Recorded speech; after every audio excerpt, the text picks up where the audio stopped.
the successes and just a demonstration of what we do on the high school competitive speech team. I invited board members, as I always try to do. Sometimes the invitation comes a little late, sometimes it hasn't come at all, but a lot of times I really do like to ask you to come along. So why don't you guys come on over too and stand, sit, bring a chair. Yeah, you want to, because the performers are going to speak here, and I really want you guys to join the speech team when you're in high school. So always, and any of you that are parents of students in our district, please encourage them to become a part of this program. There's lots of opportunities in our district to find an activity that fits your passions, but oh my gosh, my whole mission in my retirement is to continue trying to encourage kids to join debate and speech, because all of my students will tell you that that wasn't really their first activity that they thought about joining. And it needed some prodding. It needed some teacher. It needed some parent. It needed some older sibling to encourage that. We all know that public speaking is not everyone's favorite thing to do. So I really want you guys to reach out and encourage kids to join the program. But we just returned from Kansas City. Our Duluth speech team is fortunate in that we embrace 2 national level opportunities. And I know that the district funding of the national level is not in our budget, nor has it been, so it's not like I'm not coming here to promote that. You support a very healthy Minnesota State High School League debate and speech program. And we have been very successful. We did have a debate team that made it to state, the first time since 1994 that Duluth was represented at the section and state Minnesota State High School League debate tournament. I think that's something you can be proud of, should promote. I know that when I say come to a debate, like join a debate and speech meeting, I get more kids coming because of debate, because that's recognizable. So I've changed my whole PR mission, and I put debate in almost everything I try to encourage. Debate and speech. Debate's a fall activity, speech is a spring activity, and we hope that our debaters will just join right in the speech team. So that's kind of how it works. Today I have speech kids representing our program. I have Sheila Vadianathan. Sheila's a senior. She's been on the team since 7th grade because her older sibling was on the team. Another passion I have about being retired is to get into the middle schools and open up the door of opportunity for middle school to join our speech and debate program. They can. It is allowable on the Minnesota State High School League level, and it is something that we can do. We do lack coaching staff. Like, there's not a lot of us. And speaking of staff, I have Brian Schilling. He's a media specialist in our district for Piedmont and Lakewood this year. He's in his 2nd year, but he ran the program at Cromwell for 13 years, the speech and debate program there, so he joins us with a lot of activity, a lot of experience. And Brian is a graduate of Denfeld. I couldn't convince him to be on my speech team. He really was in the media center guy, kind of the right-hand man of Keith Anderson for years. But he comes with great experience and a great passion for speech and debate as well. So we just got back from Kansas City where Autumn was with us. But Sheila's a senior. She's been on the team since 7th grade. We have 2 kind of sides of the speech program, 13 events. I'd say it's a lot like track. If you join speech, the coaches determine what's the best event for you. There's 13 of them. And the 2 categories, kind of bigger, as you're either joining for public address or you're joining for interp. Public address is our next legislators, our next politicians, our next lawyers, our next business leaders, CEOs, school board members, people who are going to use their own voice to go for change and enlightenment and passion. And then you have the other side, and that's interp. It's acting. It's telling a story. It's becoming connected to share a passion, a journey, a hurt, a discovery, a lesson learned, a mistake made but flourished in the end. So love my interp kids in those categories of poetry and prose and drama and humorous and duo. And in the public address, it's extemp speaking and informative speaking and discussion where they sit around a table and actually have to use interpersonal skill sets of consensus and research and managing conflict and resolving conflict. That's a category of discussion. You've got high school kids embracing in that skill set.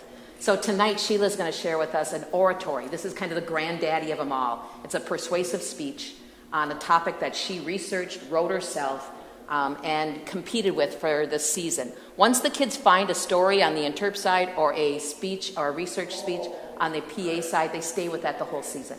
So we started in January, ended this weekend, and I want to introduce Sheila Vaidyanathan, a senior on our team for 6 years. So maybe stay a little bit, close to the podium. They move around. America is a melting pot of different cultures. We hear that phrase often, and it's something that we used to take pride in. But lately, it seems to have another meaning. That we, as Americans, have a culture, and any culture different from ours has no place here. We have become intolerant, ignorant, and culturally unaware.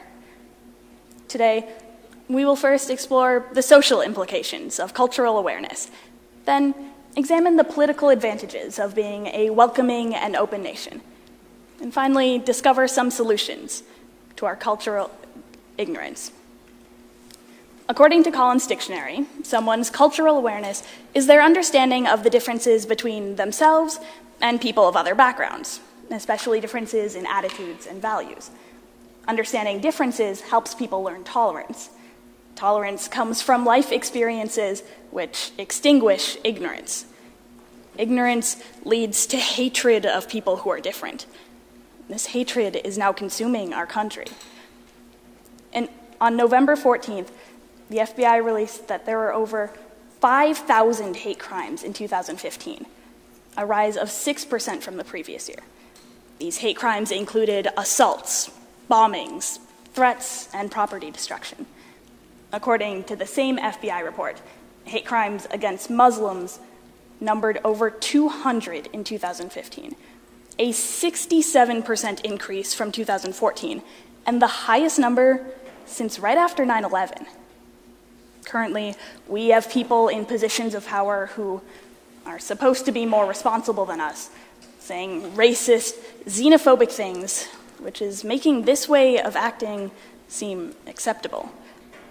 More recent data from Think Progress has shown that over 40% of 261 hate crimes just since the election can be directly tied to the victory of Donald Trump. Just a couple months ago, 2 Indian men were shot in a bar in Kansas. According to Eric Levinson's article from CNN, published on February 28th, Alok and Srinivas were sitting in a bar when a 51-year-old man approached them, agitated, and began questioning their immigration status. When another bar patron, Ian Grillett, intervened, the man replied with, "Why are you standing up for them?" He was escorted out of the bar, but later returned with a gun and shot the 2 men, killing Srinivas and severely injuring Alok and Ian, who attempted to subdue the shooter. Witnesses reported hearing, "Get out of my country," before the gunshots. Police later caught the shooter when he was reported in another bar for talking about how he had shot 2 Iranians and needed a place to hide. Now, I'm Indian and have often gotten mistaken for Middle Eastern. Suddenly, this changed from seeming like a harmless mistake to making me fearful in my own country. Ignorance is leading people to hate what they don't understand, instead of pushing them to understand the things that they hate. My father, a man who has lived in the United States for more than half of his life and considers himself more American than Indian, confessed that he would feel nervous walking into a bar or restaurant in a rural area without a white friend. American citizens, many born and raised here, are being told to go back to their country simply because they look different. Myra Telly, a Muslim teacher from Georgia, posted a photograph of an anonymous note that she received saying that she should tie her headscarf around her neck and hang herself with it. We are pushing away anyone that we deem too different, instead of learning from those differences. America came together as a place of immigrants, a place that people ran to escape discrimination, place of freedom. Why are we suddenly turning against the founding principles of our country? Now, when people talk about how immigrants are stealing our jobs, they forget to mention that many people who come here are very well educated and the type of people we want here. According to the Migration Policy Institute, in 2014, 10.4 million immigrants had a college degree or higher. They are the brightest students and the ones that end up succeeding in America. And refugees, people fleeing their countries in hopes of finding a better life here.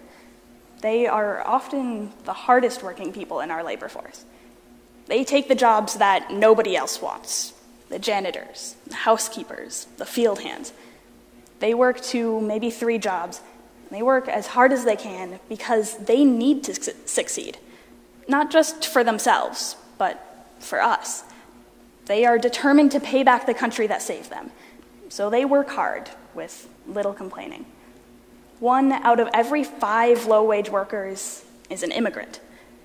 They keep our country running. My father emigrated to the United States when he was just 20 years old, going to graduate school with the little bit of savings that his parents could give him. He worked harder than most of his classmates, determined to succeed. He's grateful for all of the opportunities that this country has given him, and he's instilled that patriotism in my brothers and me from a young age.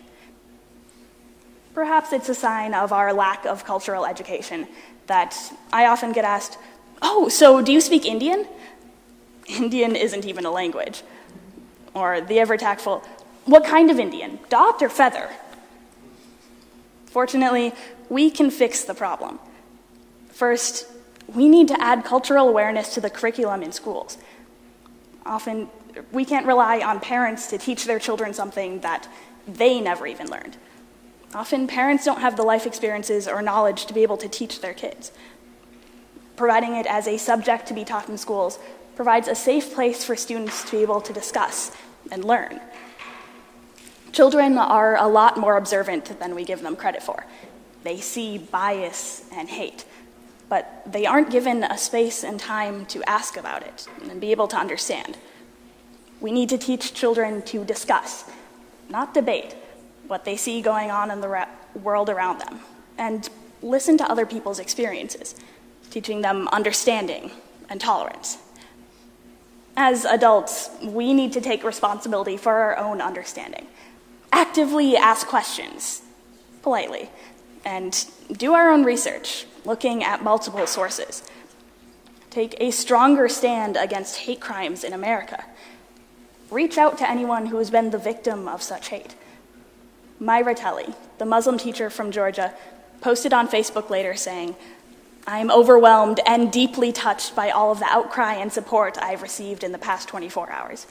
I cannot even begin to describe how touched I am to be receiving messages from all over the country with your support." Even students can do something. At my high school, 2 Muslim girls organized a day to stand in solidarity. Over 50 girls gathered before school to learn how to tie a hijab and listen to the only hijab-wearing girl in school talk about what it represents and what it means to her.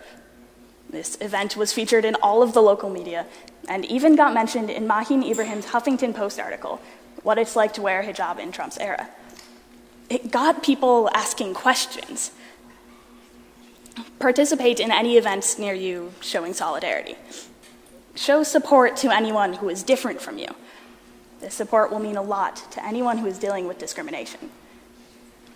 We may see our country falling victim to hate, but that doesn't mean we have to stand back and let it happen. Take an active role in our communities to foster a culturally aware and tolerant society and return to our melting pot roots. Becoming culturally educated and encouraging others to do so is the best way to make America great again. As Martin Luther King Jr. said, "Nothing in all the world is more dangerous than sincere ignorance and conscientious stupidity."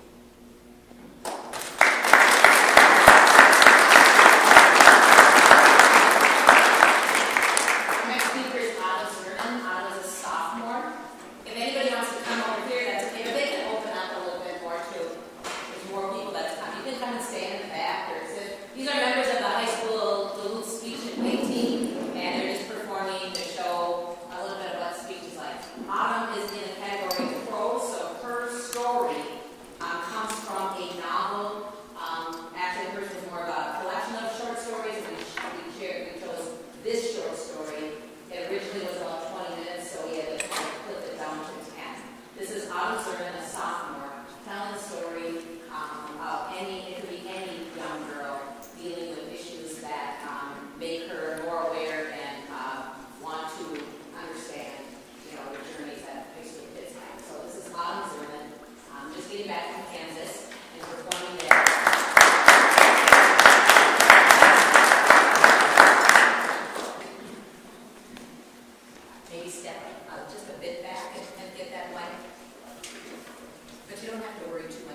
My brother Jack got this for me when I was 14. Well, it says different is okay and it's a rainbow. I love rainbows. Oh, but the kids at my school must not have loved rainbows because suddenly they had all kinds of colorful new names to call me. Like Dyke and Muncher, which I just thought was gross. But I went home to my brother and I said, what the hell, dude? I mean, I am different, yes, but I am not a lesbian. At least I don't think I am. My brother Jack explained to me, well, it was the only one they had left. And he didn't think I was gay, but he wanted to get it from me because of the words. Different is okay. Oh, but different is not okay in Testament, Kansas. According to the American Psychology Association, social rejection increases fear, anxiety, depression, jealousy, and sadness. The study goes on to say that these negative impacts can have lasting effects. Feelings of isolation and social rejection can lead to harsh repercussions. Nothing could be more obvious for the 17-year-old reflecting on the decisions of her past that brought her to Paradise, Kansas, by Kathleen Sakamai. And I remember thinking if I could just put a finger on it, like if I was gay or a child prodigy or deaf or something, then the difference would make sense and I would get it. But I wasn't any of those things, and neither was Jack. Oh, but teenagers here, they don't want to talk about politics or human rights or religious freedoms. No, they want to talk about getting drunk in McCabe's field on Friday night or taking over their parents' business after high school. So Jack would drive us to Topeka, to art festivals and films, and to hear people speak, that sort of thing. Oh, he drove us late one Sunday night, 2 hours out of town, into the middle of nowhere, where we pulled into a 7-Eleven and he came back with 2 lime ice bars. Handing one of them to me, he said, well, you've been saying for years how you wanted to come here. What do you think? Welcome to Paris, Kansas. Isn't it amazing? It was not very amazing. Oh, but he was so pleased with himself. We took a selfie with the town sign. Population 371. We talked about going to the actual Paris. Jack is a really good kid. He gets really good grades and test scores, all that. And he applied to the best colleges. But spring of his senior year, he didn't get into any of them. And we decided that he wasn't going to leave, to settle, to go to school in Kansas. He would just stick it out, and I only had 2 years left, and then we would leave together. And secretly I was relieved. Yeah, and I should have pushed harder, I know, but it's so easy to be selfish and not even realize it. It's as natural as breathing. After that, Jack just existed for a while. Yeah, I don't know how else to put it. Maybe school and routine had kept him attached to something. Now he was just floating. I caught him smoking pot in the basement once, and it wasn't that it bothered me. I just wanted him to do something, to be something. Yeah, he would tell me, I don't belong. And I would tell him, this isn't some kind of new revelation. We have never belonged. This isn't new. He was different. Quiet and away and hours online in the basement. And then he got the job in Topeka. Yeah, he got a job at an auto shop. And I remember thinking, wow, he'd really jumped the train to Crazy Town now, right? Yeah, this was my brother. Yeah, he wanted to go to law school and become an environmental attorney. And now he was painting people's cars. But he was happy. He was happy, so I was happy, and he introduced me to his friends, and there was so much laughter. They laughed about our red hair. They said that in their country, in Syria, it would be called Crusader hair. And I told them it would be better than being called Wendy or Pippi Longstocking, and they laughed. And Jack belonged. Jack was staying most nights in Topeka with his friends, but he came home one Sunday to tell us that he was converting to Muslim.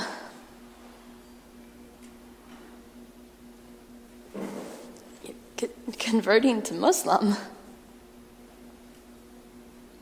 I couldn't figure out the right thing to say. I thought, I want you to belong and to be happy, but... and I thought, well, different is okay,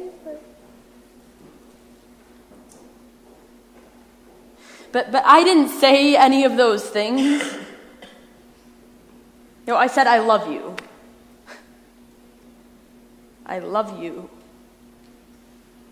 And it sounded so young and foolish. We didn't see each other after that. We talked on the phone less and less. It became mostly Facebook conversations between Jack and I.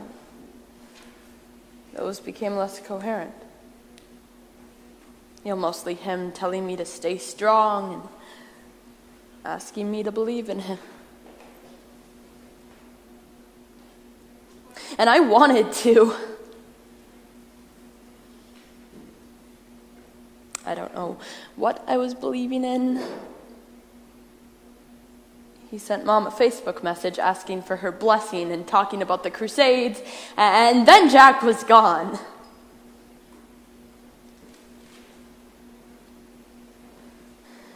Jack was gone, and last November, he posted a selfie with a group of men I don't know in front of the Eiffel Tower. And on November 13th, I got a message, and it was only a few words. I wish you could go with me. I hope to see you in paradise. And on November 13th, 130 people died in the attacks in Paris, and my brother...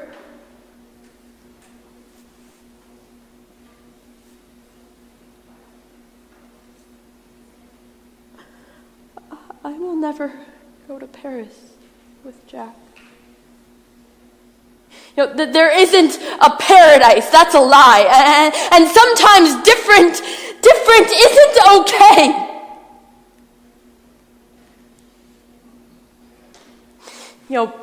But hate has its own kind of speed.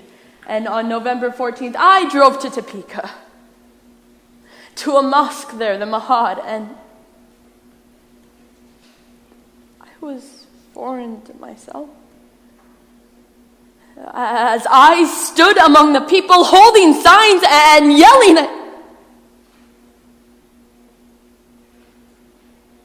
I don't know what I wanted. But there was a woman there in a hijab. She stepped past me and I grabbed her, clutching her, and it was my voice, but it wasn't my words. And I said, "What did you people do to my brother?"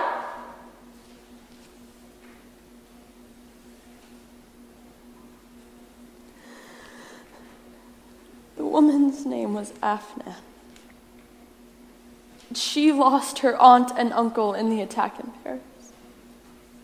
They were Syrian refugees living in France. And she told me that she understood. I don't. I don't understand. Afnan forgave, but I don't know how to.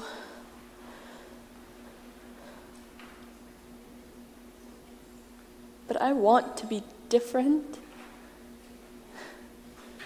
And I want to be okay.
Thank you. I'd like to call the meeting to order.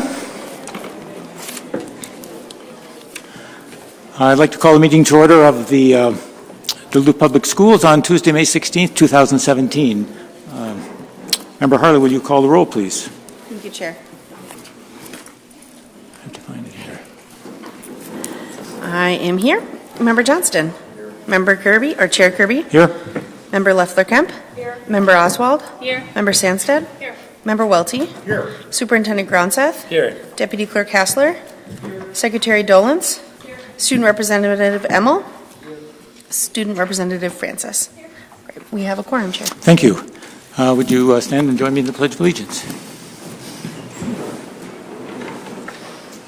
I pledge allegiance to the flag of the United States of America and to the republic for which it stands, one nation, under God, indivisible, with liberty and justice for all.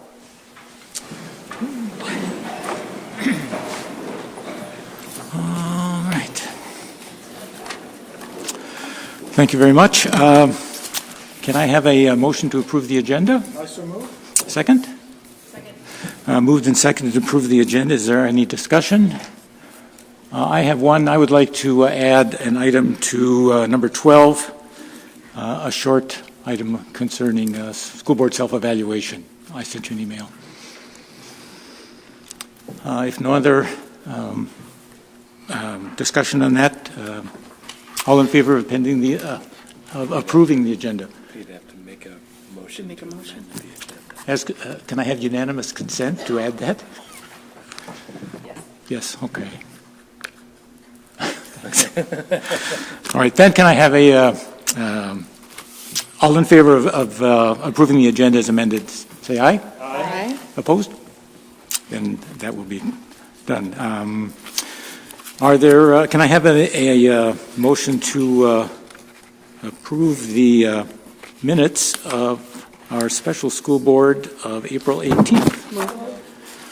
So moved by Member Harlow, seconded by Member Leffler-Kemp. Any discussion on that? All in favor of approving those minutes, say aye. Aye. Opposed? Those are approved 7-0. I need a motion to approve the minutes of the regular school board meeting of April 18th. Is there a motion to do that? Moved by Member Leffler-Kemp, seconded by Member Welty. Any discussion? Seeing none, all in favor of approving those minutes, say aye. Aye. Opposed? Then they are approved. Finally, the minutes of the special school board meeting of April 26th. Can I have a motion to approve those? Moved by Member Sandstead, seconded by Member Welty. Any discussion on that? Seeing none, all in favor of approving those, say aye. Aye. Opposed? Then those minutes are approved as well. Thank you. 7-0. Do we have school community recognition? Assistant Superintendent Starzecki, can you meet me down in front? Which one is this? That's this one. Is it on? Good evening. Members of the board, this month I am pleased to present students from our Career and Technical Education program for recognition. Denfeld and Duluth East CTE courses are for all students, integrated with academics in a rigorous and relevant curriculum. Students work hands-on with the material, learn life skills, and may also earn college credit. Courses may also help students qualify for and earn accreditation or certification in their area of interest. Tonight, Malcolm Hall is in our CTE culinary program and is a student chef at Food for Thought restaurant. He recently earned first place in the event at the Minnesota Skills USA competition and will move on to the national competition in Louisville, Kentucky in June. His instructor is Glenn DeMore. Nicholas Garden, Lauren Gonzalez, and McKenna Paquette are students in the CTE Business, Marketing, and Finance. They qualified for the Business Professionals of America 2017 State Leadership Conference and traveled to the BPA National Leadership Conference in Florida. Their advisor is Barb Struck. And also CTE Health Occupation students, Brianna Ankrum, Liam Bowman, Miranda Dahl, Anissa Lane, Nicola, remind me again. Oh, Don, okay. Jasmine Acosta. We practiced all this before, and I'm not doing very well. Connor Rendell and Mason Elder were successful on many levels at the 2017 Minnesota Future Health Professionals Conference, earning top spots in several competitions and receiving recognition for service, volunteering, and participating in emergency and disaster preparedness. Several students will attend the International Leadership Conference in Florida in June, and their instructor is Kim Olson. Congratulations to these outstanding students for their work, dedication, and willingness to do what it takes to realize success. Thank you.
Excellent.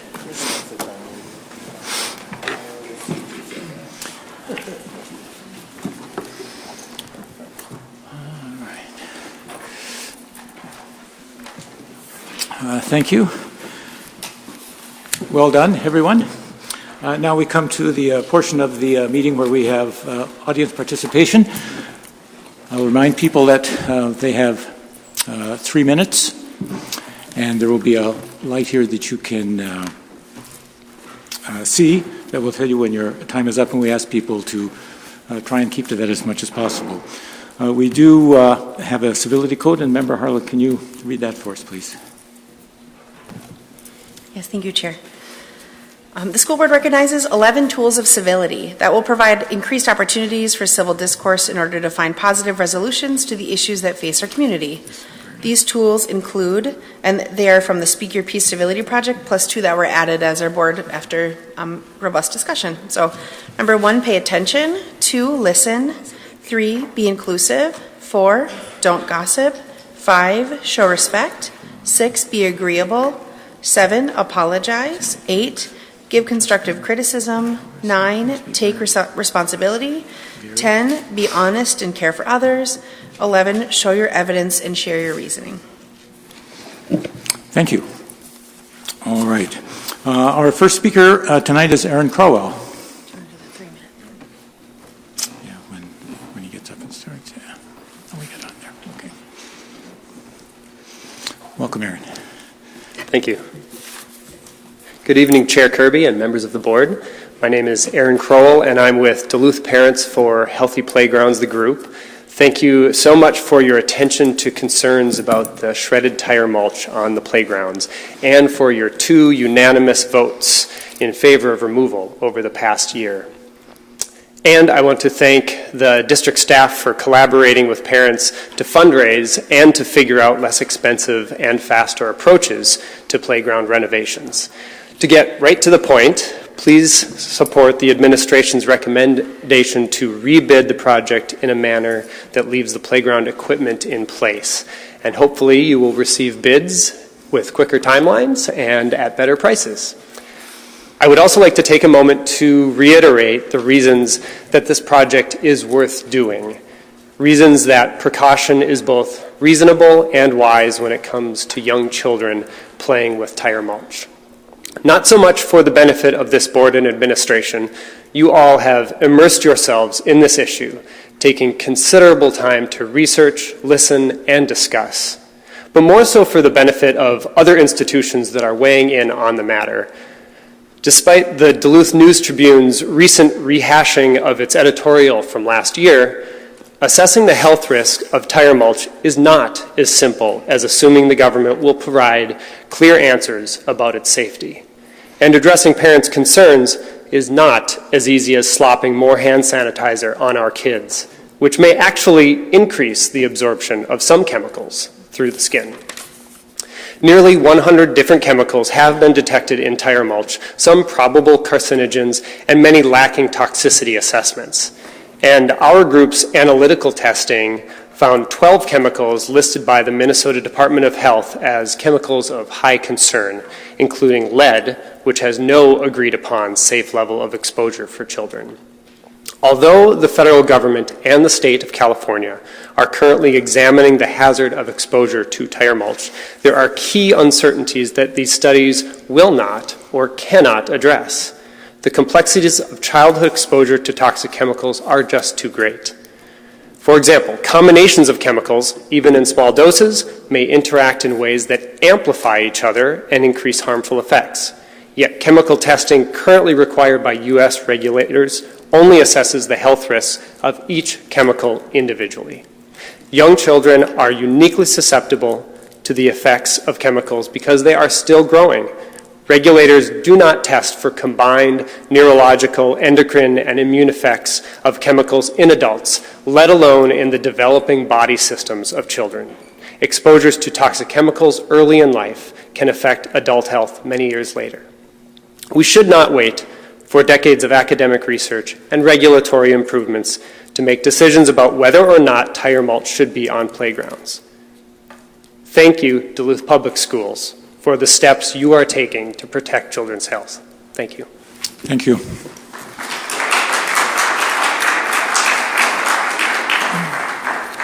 The next speaker is Alex Jackson.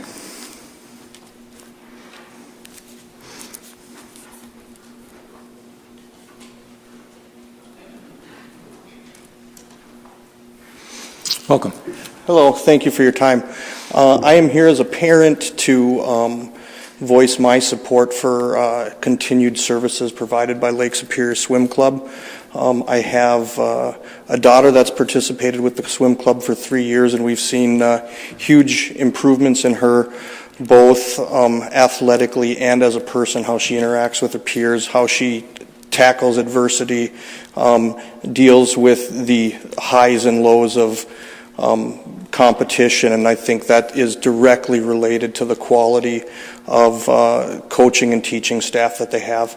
We have also put our youngest son in swimming lessons with Lake Superior Swim Club now, and over the course of this last year he has also, we've seen a lot of those same qualities start to come out of him, you know, at 5 years old, which is great. So we support that continued relationship and hope that continues.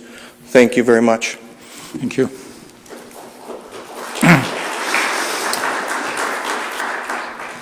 Next, Sandy Very.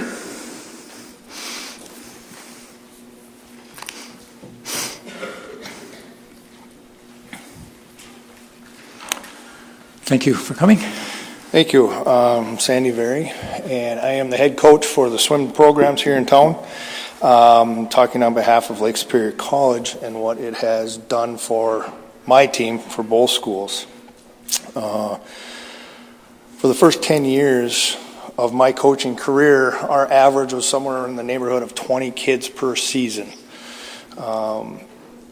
With the help of Lake Superior Swim Club, we have increased that average to over 30 now. I had 35 on the team last year. Along with that, I think the great facilities that we now have has also contributed to that higher number on the average. The other thing that it also does is opportunity for the kids that are not part of the district to swim competitively. I can only take kids that are within the district or that fall within the district guidelines.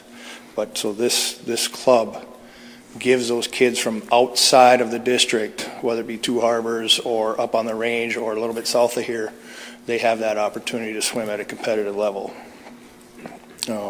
With that said, the competition level for my team has increased dramatically. We have participated at the section meet, placed higher. We've also placed kids now at the state level. So along with the coach of the Lake Superior Swim Club and myself, we have developed programs for the kids so they can achieve their goals. So we're working together to achieve the goals for the kids. And that is all I have. So thank you. Thank you.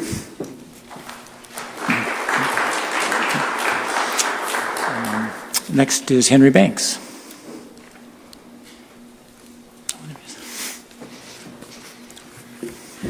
I'm here tonight to speak to you about one specific matter. In my opinion, this matter is important enough to bring to this body. I ask that it be placed in the record of at your meeting tonight. The matter concerns an education equity meeting of Thursday, April 27th, 2017. I'm here to make you aware of the inappropriate behavior exhibited by current school board chairperson, Mr. David Kirby. In my opinion, his behavior was disrespectful, embarrassing, hurtful, unprofessional, and emotionally challenging for most, if not all, people in attendance. At the meeting, Mr. Kirby accused those in attendance as only attending ISD 709 school board meetings to complain. His words, "You people, when you attend the school board meetings, you only come to complain. All you have are complaints." These are David Kirby's words, and they were out of line, completely out of line. I ask this: is it right for a school board member to make disparaging comments, such as were referred to earlier in this letter? I ask, does Mr. Kirby make the same comments to parents from the eastern side of the district when they seem before this body seeking a reduction in class sizes, or when they come to you because they want more stuff? The answer is an emphatic no. Mr. Kirby and this board have done a disservice to the children of color in every measurable way. Academically, Chair Kirby, if I could intervene, just to note that one of the things that we attempt to do is to ease off on personal attacks, and I highly admire your restraint since you are the chair. The complaint may have some legitimate basis, but I think we probably have heard enough, and probably will provoke some soul searching. And I would ask the speaker, having made his point, that he allow us to proceed on and perhaps do some soul searching. with all due respect, I have 3 minutes, and I ask that I be given those 3 minutes. You may finish. And for the record, this is not a point of putting anybody down. It's bringing it to your attention as so-called leaders of the school district. So I'm going to start where I was interrupted. These are David Kirby's words, and they were out of line. I ask this: is it right for a school board member to make disparaging comments such as were referred to earlier in this letter? I ask, does Mr. Kirby make the same comments to parents from the eastern side of the district when they seem before this body seeking a reduction in class sizes, or when they come to you because they want more stuff? The answer is an emphatic no. Mr. Kirby and this board have done a disservice to children of color in every measurable area. Academically, socially, there are almost no social interactions for children of color, emotionally, and more. So if Mr. Kirby has to keep wondering why people of color come here to complain, Well, it's likely because of poor and out-of-touch leaders. By the way, we want the best for children of color, and we want the best for children, all children attending ISD 709 schools. Right now, that is not happening, and it has not happened for decades. Everybody in Duluth should complain to this board about its inability to make sure all children are educated for success, not just for university or college attendance. We can do better, and I stand here unapologetically in my analysis of the current situation in our public school system. Thank you.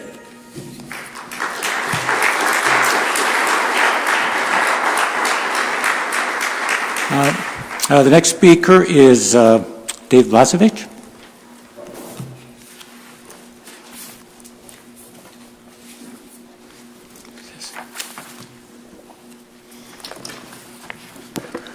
Hi, I'm Dave Blazovic. I've been a community schools instructor since 1978 in the school district, teaching swimming, lifeguarding, water safety classes for both the Duluth Public Schools and Lake Superior School District.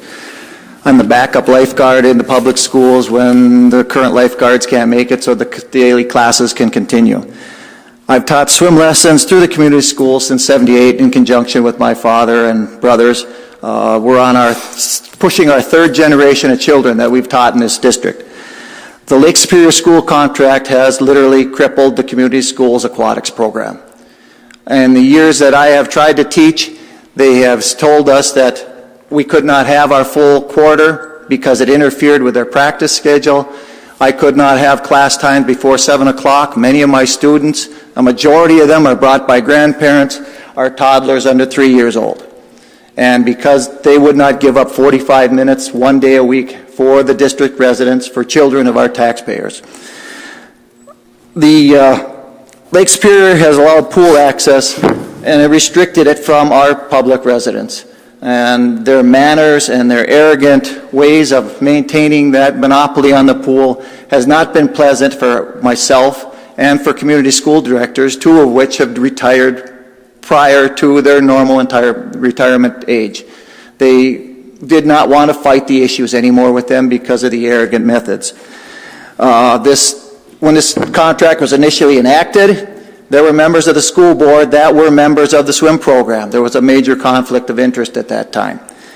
For a public facility to be controlled by a small minority at the expense of the tax-paying district residents, in my opinion, is unethical, and this contract needs further study before it is approved. And as I closed out my swim class last week, all the parents asked why the classes are so short. I said, that's all they give us. This year, when it came time to put the schedule up, I was given 1 week notice to line up my instructors, and by the time I could get back to the swim club to get it in the community school schedule, it was already too late. The flyer was in print. So their priorities are not for the programs. If you look at what's in the community school schedule now, compared to what it was 5 years ago when, before we had the pool, we were doing at Morgan Park, there was over a page and a half of aquatics things. We had an adult swim, adult lap swim, and it was a therapy swim for very many adults. We don't have it anymore. So this is something I feel that we need to look at and put the facilities back in our district's hands. This area has got too much water for our district residents not to have training available. And like I said, we taught free for all those years, not charging a cent. Thank you. Thank you.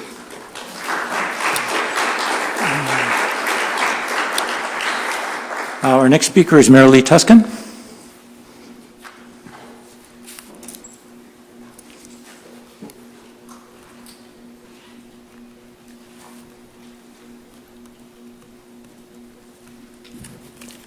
Thank you for your time.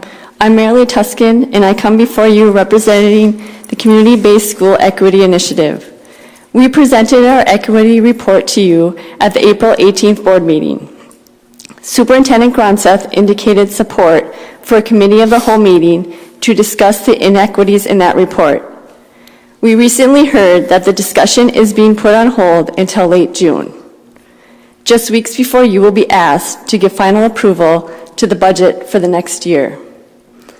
We understand the desire to know the cost of new efforts before endorsing them. But to start the conversation with costs skips the essential step of identifying what is most important to fix. The conversation starts with identifying the inequities. We did that. Now it is your turn to tell the community if you also see inequities in the school district, if you feel a sense of urgency in addressing them, and if so, which of them you, as an elected representative, see as the most pressing. Given the delay in the promised conversation, we posed those 3 questions to each of you just over a week ago. We appreciate hearing back from all of you and thank members Johnston and Welty for specifically answering the questions. We look forward to hearing more detailed responses from the rest of you and will soon urge others in the community to begin encouraging you to enter the conversation over what are the most pressing needs and inequities facing the district at this time. Our list of inequities includes things that go well beyond Denfeld and well beyond the CITS course offerings. We expect yours will as well. We are asking for a meaningful dialogue about the needs of students and school communities across the district, not just at Denfeld. Once there is consensus on a set of priorities among the various inequities, then we can move on to considering how to address them across the district and what those efforts will require. We recognize that budget constraints will keep us from doing all that we want and need to do as soon as it needs to be done. That doesn't excuse doing nothing. Some ways of addressing needs and inequities will cost little or nothing. To move silently forward into next year with the same programs, policies, and budget formulas as this year tells the community that you are okay with 0-hour offerings being accessible only to those students with private transportation, for disparities in suspension and graduation rates for students of color to go unchecked, with CITS offerings being limited for students at Denfeld, and achievement gap dollars being diverted from the buildings that generate them to be used instead for general education purposes. We again request a committee of the whole meeting soon to discuss inequities within the district and for you to collectively determine which needs are most pressing for our district. Then and only then can the administration develop a budget that truly reflects the values of the entire community and follows your leadership as elected representatives of the broader community. Thank you. Thank you.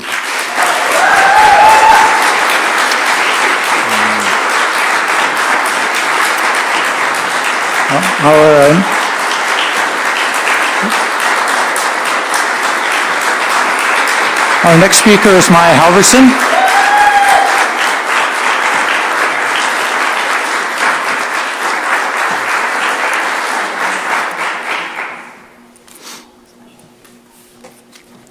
Hi, my name is Maya Halverson. I'm a sophomore at Denfeld High School. I came just to tell you that the students of Denfeld were here and we're watching what this school board does and we're aware of what the school board is doing. And I just want to talk about what I believe the duties of a school board are. When I was younger, I always thought it was the job of an elected official to be a public servant, to put the needs and wants of others above all, and to campaign for funding for the community and not themselves. As I've grown, I've realized that that idea may stray away from current politics, but that doesn't mean that my school district can't run that way. I just wanted to remind you all of the reason you're here, for the students, families, and staff of the school district, and to make things better for them. Thank you. Thank you.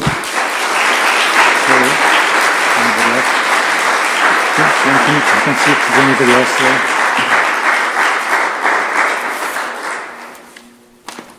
Thank you very much for everyone who spoke. There are no more speakers signed up, so we'll move on.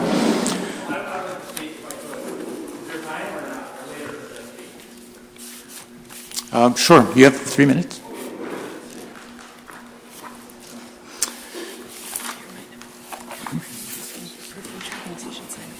Yeah, I think.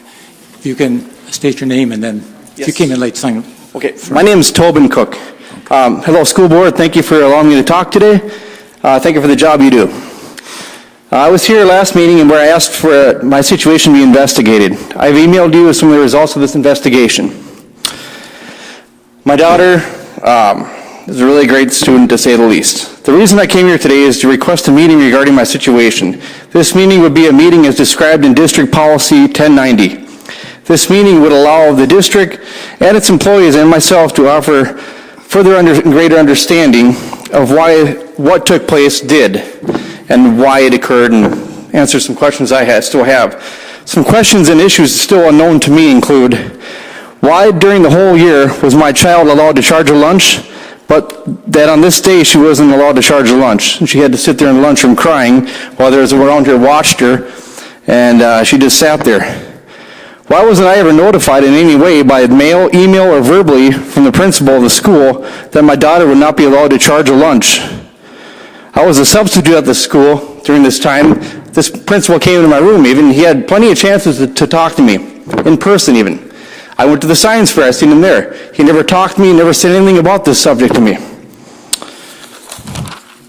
The district investigation indicated that the reason she was refused to charge her lunch was because she was not a properly enrolled student.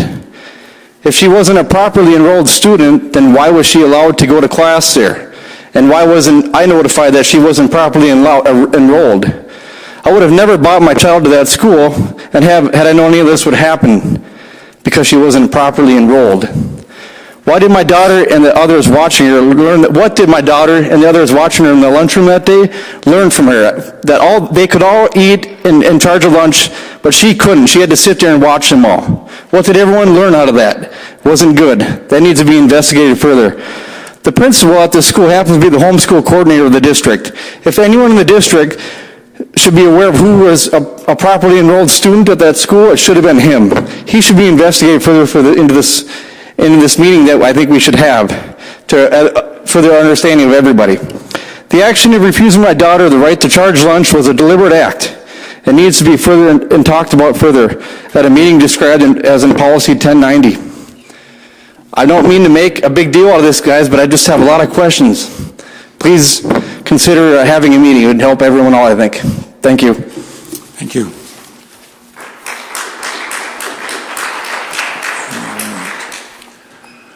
Seeing no other speakers, we'll move on to communications. Superintendent. There was one formal communication, and that was a letter addressed to the school board from the Community-Based School Equity Initiative Group submitting documents related to their school equity findings and recommendations. It was the information that you previously received, and so that has been spindled. Yep. Move on to superintendent. Report of the superintendent, yes. All right. Well, I'm sure that all of the students in the room would be able to tell you that we are just 16 school days away from the end of the school year. And it's a busy time, and there are many activities going on throughout the district. There's spring concerts, there's plays, there's sporting events, and of course graduation is just right around the corner, and I know that we all have plans to be at graduations throughout the district as well. Not just East and Denfeld, but also ALC, AEO, Woodland Hills, and there are several celebrations throughout the district coming up, and we're happy to be there to celebrate that final victory walk for our graduating seniors. This is also the time of year that we recognize educators for all that they do for our students and their families and our whole community. And there's been many ways that teachers have been recognized this month, and we're thankful for everyone who's reached out and been a part of those celebrations. And coming up tomorrow night, we have the Goldfine Gold Star Teacher Award celebration, and the award rotates between elementary and secondary levels. This year's an elementary year. Each of our schools nominates a teacher for the award, and during the celebration, the principal has an opportunity to share more information about that teacher and to really celebrate those candidates. And while one of the teachers does receive an award from the Goldfine family of $5,000, it's really about celebrating all teachers and everything that they do. The event this year is being held at Lincoln Park Middle School. It starts at 7 o'clock, and the presentation will, of course, be followed by the traditional ice cream social. And it's just a great way to celebrate teachers, and we invite everyone to join us there. This time of year is also a time that we focus on the next school year, and we are in the process of finaling budgets and making staffing adjustments, making some changes in how we fund certain things and where funds are going. And we've begun hiring for next year, so we encourage people who are interested in a position to watch our website for opportunities over the next weeks ahead. And there will be some internal movement first, and then there will be external postings following that. And we also encourage people to reach out to others that they know who are interested in our district and who would be great additions to the Duluth Public Schools. We especially would welcome the opportunity to add to the diversity of our staff, and there will be likely a few additional positions posted still late summer as we address changing enrollment numbers after the summer. I know that is often a topic of, why do we end up adding staff late in the summer? And that's because, from now to the beginning of school, there are several months, and people move in and out of schools, and our numbers are sometimes different on the first day of school than they are this time, and so we sometimes have to make some adjustments late in the summer. This is also the last school board meeting before the end of the school year, and so tonight will be the final student rep reports of the school year. They're of course welcome to be here in the summer meetings and to share, but they won't have quite as much to tell us about because there's not quite as much going on in the summer. And so why don't we start with Cabria's report this month, because I look back at my notes and Ben went first last month. So. Okay, I was just in the middle of rewriting my... Oh, do you want Ben to go first? Ben can go first. If he's ready, that would be awesome. All right. Okay. So since it is the last my last report before the end of the year, there's a lot of stuff, so I apologize. It's probably going to be a very long report. And on Wednesday, the 19th, the juniors survived the ACT test, and I've been told that scores will be mailed out soon, and I, along with several more of my junior friends, are eager to receive our scores. Also, AP testing has been completed, and it's a big relief to those who took the tests as they are extremely stressful. However, the snacks provided were amazing during the break time. And also, just this past Saturday, Denfeld held its annual prom, and many students attended. The dance was a lot of fun. The food was great. It was my first prom, and I had a lot of fun. And also last week was Denfeld Spirit Week, our third Spirit Week of the year, in which each day had a specific dress-up day. Monday was Stoplight Day, which was kind of like wear green if you're single and like you're looking for somebody. Like yellow is kind of like if it's complicated, and red was as if you're in a relationship. And Tuesday was Toga Tuesday, where you can grab a bed sheet, throw on a belt, and wear a toga all day. And Wednesday was dress in USA colors. Thursday was 90s Day, and Friday was, of course, maroon and gold. And every day was full of spirit, and I saw many, many students dressed up each and every day. Upcoming on June 1st is Honor Night for recognizing students who achieved outstanding marks in both conduct, attendance, and grades, and their parents are welcome to come to the celebration as well. Also, Link Crew is hosting their final quarter event on the 30th with kickball in the gym for freshmen, and we are continuing to promote school spirit with our freshmen, and Link Crew has done an outstanding job guiding our freshman class into their first year of high school. And also, Link Crew will be hosting Kool-Aid and Cram for the entire school in preparation for the end of the year finals. And we are planning to finish the year strong with the Kool-Aid and Crayon Finals. And Link Crew also held May Day for the sophomores and juniors this year who are going to be Link leaders next year in preparation, getting our school spirit up, just ready to help guide another class of freshmen into Denfeld High School. And Key Club held its third annual blood drive this year, and numerous Denfeld students donated their blood to help those in need. And I'd also like to remind that the school board and the community that Denfeld's Lip Dub is out, and that it is, I advise you all to watch it because it is truly 24 karat gold. Also, I would like to give a shout out to Miss Wellnitz, all the Denfeld students and everyone involved in the production of the Lip Dub, and everybody just hit it out of the park this year. Also, this past week, several Denfeld students toured a community school at the Brooklyn Center Secondary Arts and IB World School in preparation for transitioning Denfeld into become a full-service community school. And that process is in motion, and I'm extremely excited to be a part of that and to help Denfeld become a full-service community school. And Ms. Sconiers has asked me to let the school board know that Denfeld throughout the year has performed and completed the 5 fire drills and 5 lockdown drills, and that the students performed them well and did an outstanding job. Spring sports are gearing up for section playoffs coming up at the end of the month and the beginning of June, and I am hoping and looking forward to a lot of success for Denfeld sports. And also, recently Denfeld held a mock crash in which 11th and 12th graders out in the parking lot were shown like what a mock crash would look like to help promote safe driving, no distracted driving, and especially no texting and driving. And actually, my sister was part of the mock crash in which she dressed up in a prom dress and had fake blood and wounds on her face and arms to show the harmful effects of distracted driving.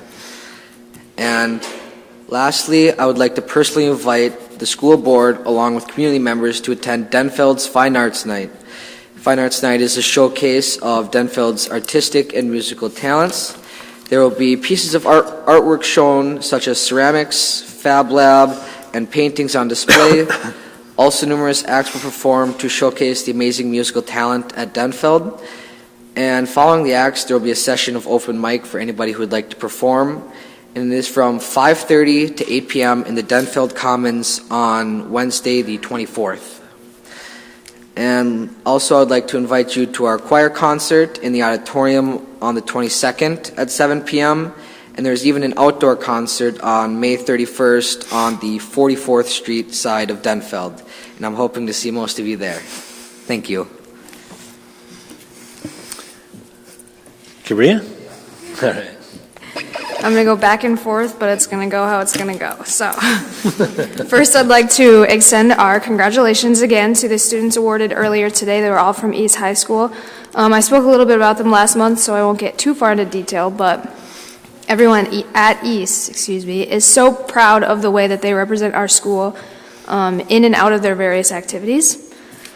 So following those students awarded this month, a plethora of other students as well as staff members received other awards.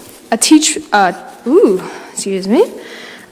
from East, Ms. Westholm, won an award for exemplary service from the College of St. Scholastica in recognition of exemplary mentorship of Ms. Silvers, a CSS pre-service teacher.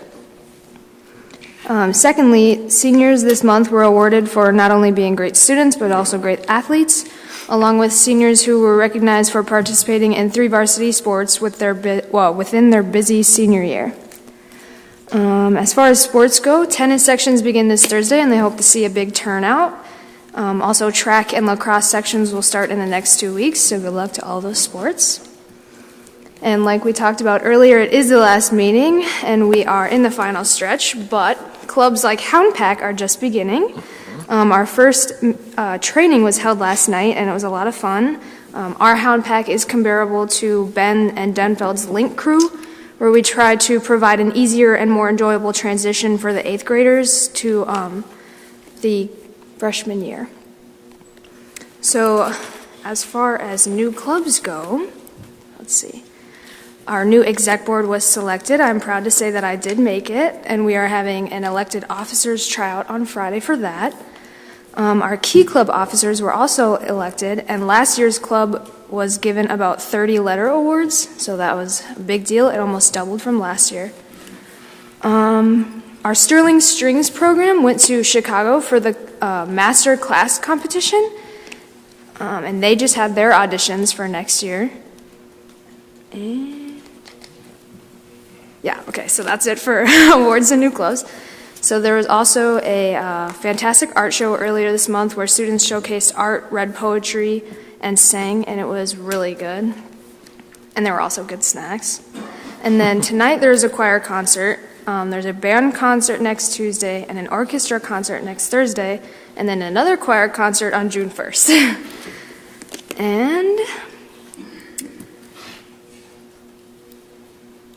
okay. We also have to congratulate the 7 high school freshmen in the Global Destination Imagination Program, or they're going to Globals, excuse me.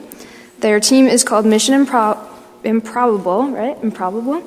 And they're going to Knoxville, Tennessee, so we wish them good luck in their global competition there.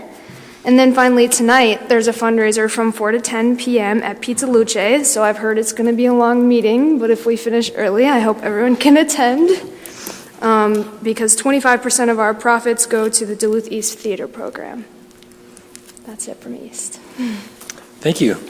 And actually, before the meeting, we went to Pizza Luce because we knew we'd probably be here for a while. Now it is time for the annual Hayes Family Scholarship Drawing. So Ben and Cabria, if you would meet Melinda at the podium while I tell people about this scholarship, you get to draw the scholarship recipient names. So the trust honors Fred Hayes, who graduated from Duluth Central High School in 1915 and provides an annual scholarship for 2 Duluth High School graduates who are enrolling in post-secondary school in the fall. Names of eligible students from each school are provided, and 2 are chosen by random drawing to receive the scholarships. And so it looks like Ben is choosing from Denfeld first.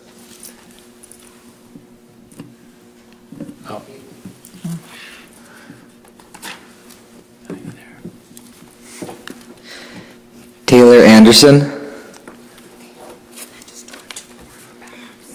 And then Taylor Anderson will be verified as being a recipient going to a post-secondary school in the fall. And we choose a couple of alternate names just in case. And now Melinda will magically change up the names, and Cabria will choose for our East. All right. So the winner is going to be Austin Sealand. Congratulations, Austin.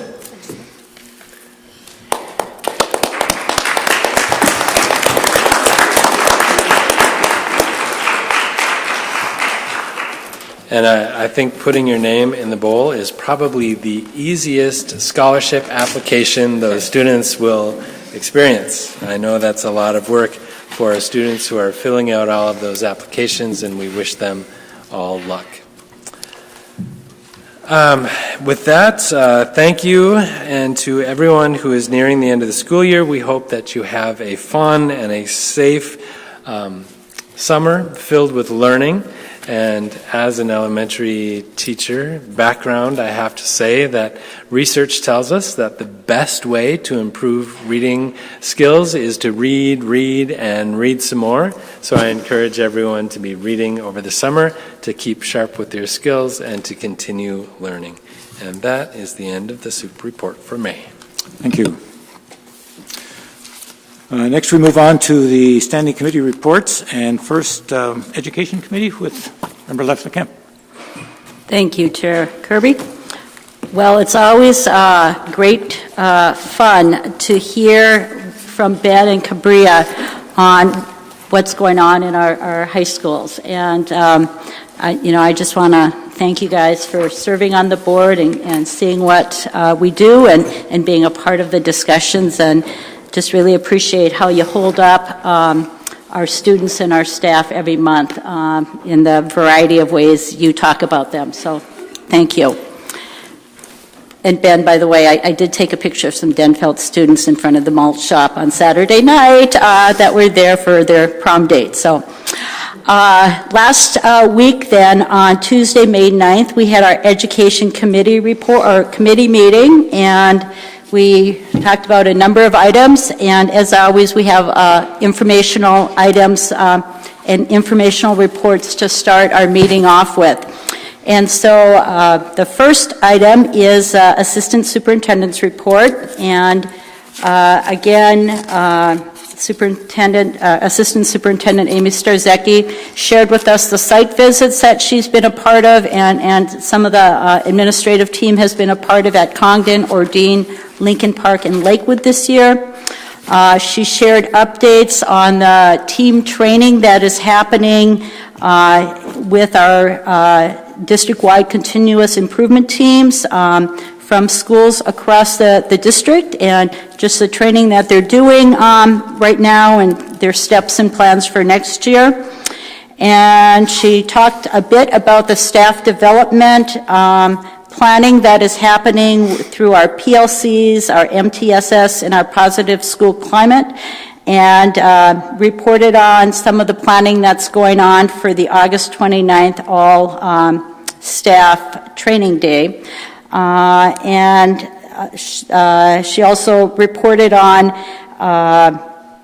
the grant that we were awarded to improve our PBIS, Positive Behavior Intervention Support, and talked a bit about the MDE being impressed with the work that we're doing around our Check and Connect program. So a lot of discussion on the work that our staffs are doing around the district and planning for next year and training that they're doing. So appreciated that very thorough report, Assistant Superintendent Starzecki.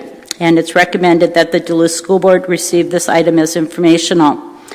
The second presentation we had to do with, was by Colleen Moran, who is our gifted and talented services staff person, and she presented on how the revamped model, if you will, of our gifted and talented program, and particularly talked about how we're going to be changing the way students are identified for our gifted and talented programs. And again, this is for grades 3rd through 5th grade.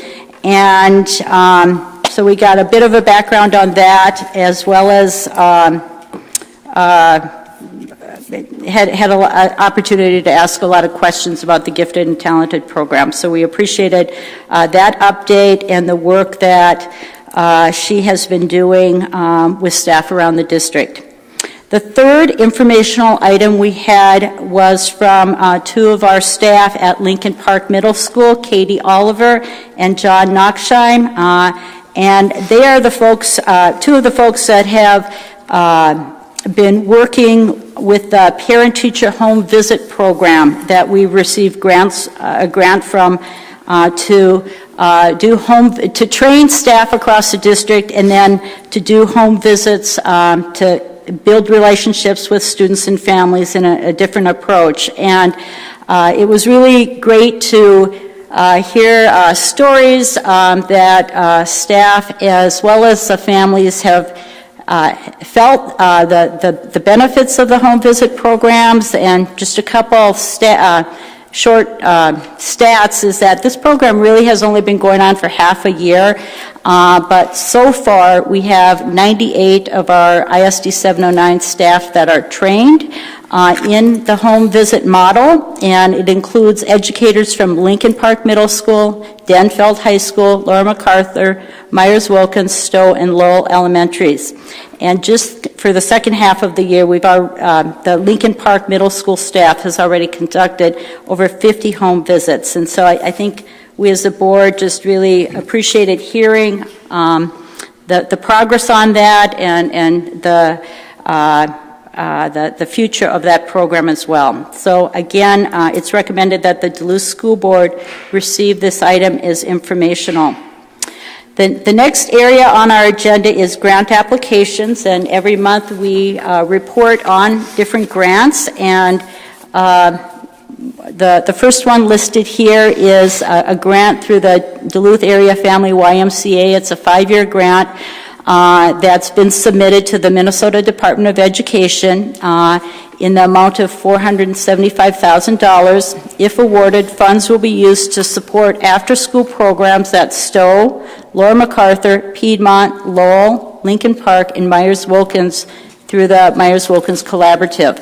And specifically, the grants will pay for family liaisons and site coordinators to implement a school connectiveness model where after-school leadership works to connect with classroom teachers and other school personnel. So that, again, grant application has been submitted, and it's recommended that the Duluth School Board receive this item as informational. There were no regulations.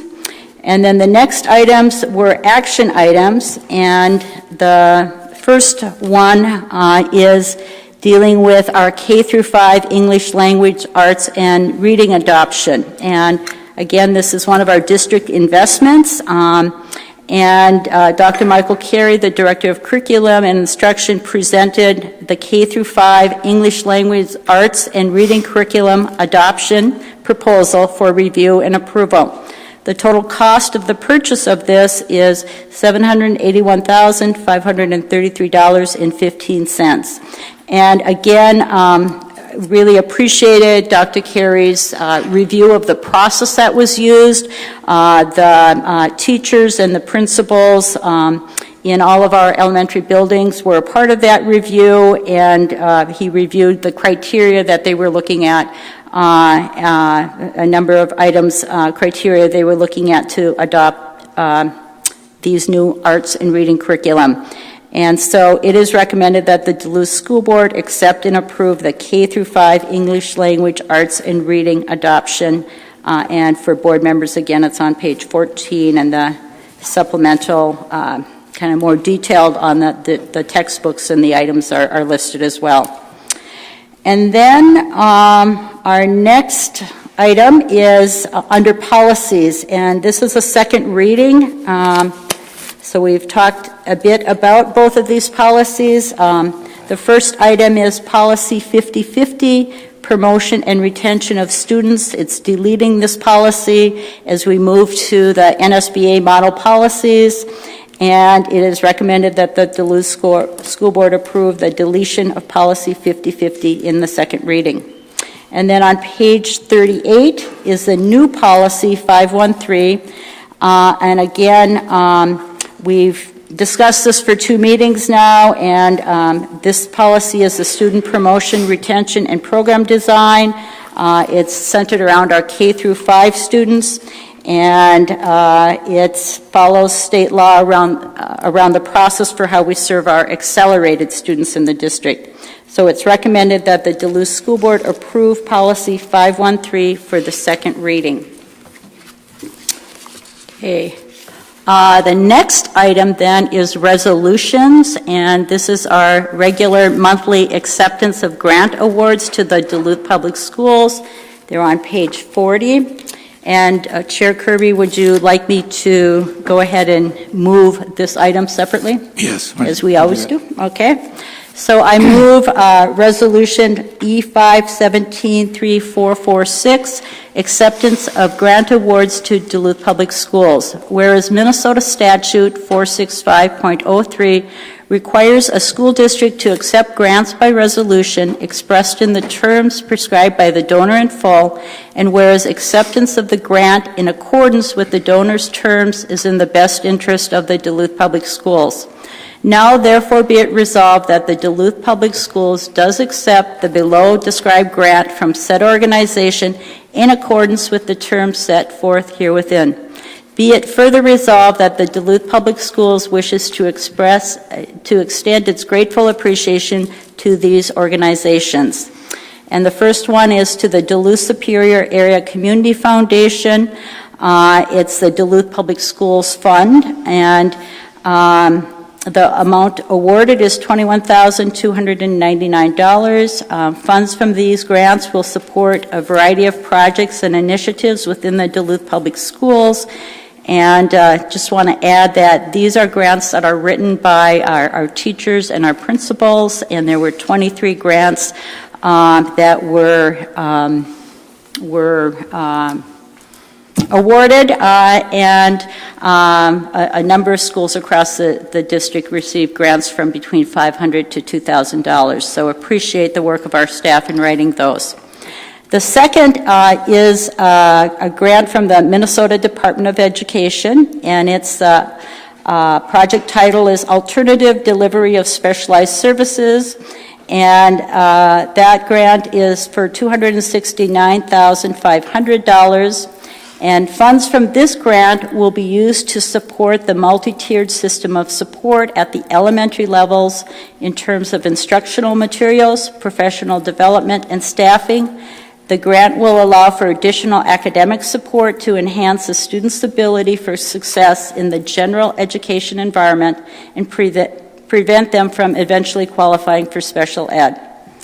And then the third grant is U.S. Department of Education, and it is in the amount of $15,000, and funds from this grant will be used to support same students, same teachers, better results, scaling up the validated BAR model at Denfeld High School as part of Cohort 1 of the BAR 3 Scale Up Grant. And I move the acceptance of these grants. Second. It's been moved by Member Leffler-Kemp and seconded by Member Welty to pass Resolution E517-3446. Is there any discussion? Member Sandstedt. Yes, I just wanted to say thank you to Amy Starzecki, because I know the Assistant Superintendent put in a big effort on this ADSYS grant and kind of under a time crunch. And so it's a big payoff, and we really appreciate it. Thank you. Member Oswald. I just had a quick question on the Duluth Superior grants on page 42 and 43. I do notice that Ordine East and Lincoln Park are both applying for ALEX tools for success, and I was just curious, being that they're both worth $2,000, but Ordine East is getting 200 of the ALEX licenses, but Lincoln Park is only getting 64. I'm just curious why.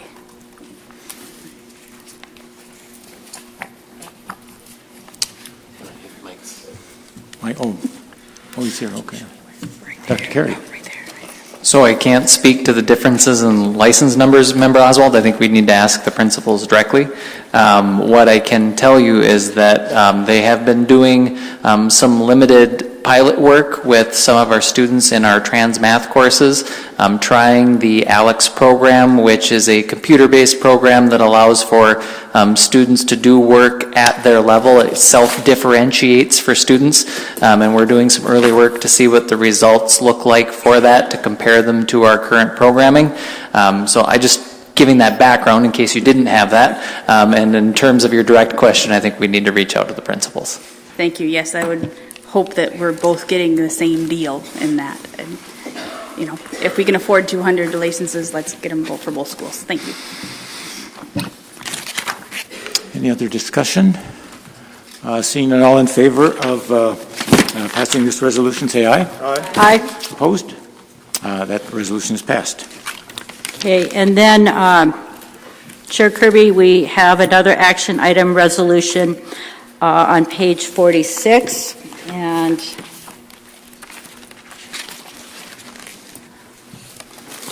I move resolution E517-3447. This is annual resolution. It's a response to American Indian Education Resolution of Concurrence and Non-Concurrence for 2016. Whereas Minnesota Statute 124D.78 requires the school board to respond in writing within 60 days in cases of non-concurrence to each recommendation made by the American Indian Education Parent Committee and state its reasons for not implementing the recommendations. Now, therefore, it be resolved that the Duluth School Board submits the response to the American Indian Education Resolutions of Concurrence and Non-Concurrence 2016 report as attached. And we've heard reports on this last month as well. But I move this resolution. Is there a second? Second. Seconded by Member Welty. Is there any discussion? Member Sandstead. Yes, and I'm sorry I was not able to be at the committee meeting to ask this question or point out, but I'm looking on page 47 at the fourth aim and goal regarding inclusive curriculum. And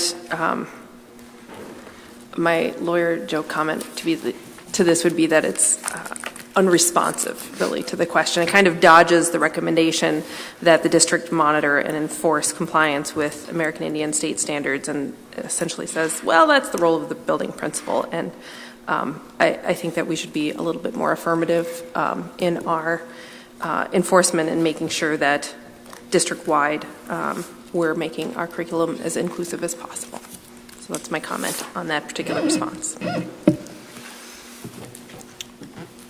there any other discussion? Member Welty. Thank you, Chair Kirby.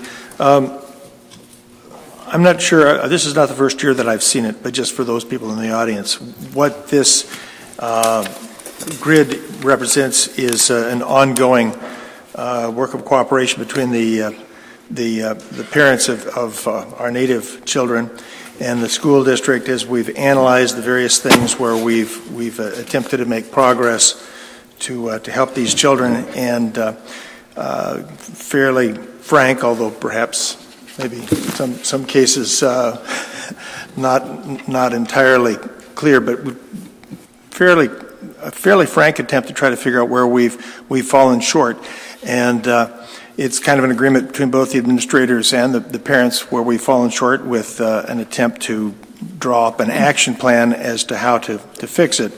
And I was impressed. I think the parents who have been a part of this have been bird dogging this to make sure that their children don't fall short. I will note that there was one discussion that's probably not mentioned in here that did take place, and was a rather pointed one about the language immersion program, which is of interest to the Native Americans as we try to give our children a chance to speak Ojibwe and try to treat it equally with the Spanish language immersion program that we have set up. These are both wonderful programs, and as many people who followed the Native American history know that a lot of children have not been in touch with their Native communities because the language has been disappearing, and this is a brave attempt by our district to help them keep that language living. So that is a particular concern of the Native American community, and I don't know how we will eventually address that, but we had a good, healthy discussion on it, and this whole portion of our education committee meeting was I think, very important. Thank you. Any other discussion? Brother Phil Kemp. Yes. For people who want kind of more background on our discussion around the recommendations from the American Indian Education parents, our March committee meeting was where this was presented to us, and we reviewed it a bit more thoroughly than we are tonight. And we were fortunate to have a couple parents, Lydia and Janelle, join us for that discussion and review both what they felt was going well as the recommendations. And so kind of for more background, if you're interested in this item, I encourage you to watch the March committee meeting as well. So thank you. Any other discussion? Member Sandstead. Yes, thank you. Member Oswald encouraged me to make a specific suggestion, so I will do that. I'm Actually, I think I would be happy if we just changed the last sentence of the response, which currently reads, additional American Indian specific trainings may be helpful, to be slightly more conclusive and say that we will provide additional American Indian specific training for staff. Where's this now? This is page 47, right. The last column, district responses, the fourth one down. The last paragraph, I would just change it to say additional American Indian specific trainings shall be held or shall be provided. And I'll second that. I have a process question. Yes.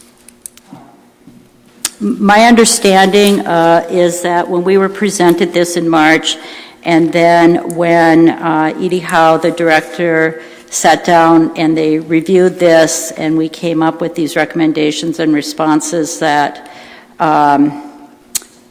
would changing this, that there was agreement on some of this, and so would changing anything in this need to go back to the parent committee? I just want to make sure we're following the appropriate process and this gets in a timely way. It was a process of discussion with Edie and myself and the parent committee, but I think that the item that you're talking about, we talked about more collaboration between the Indian education staff and the teaching staff, and that Indian education staff would be providing the training to our staff. And so I don't think that they would have a problem with that change. It does put more on on their plate, but we had agreed to that, so I don't think it would be a problem.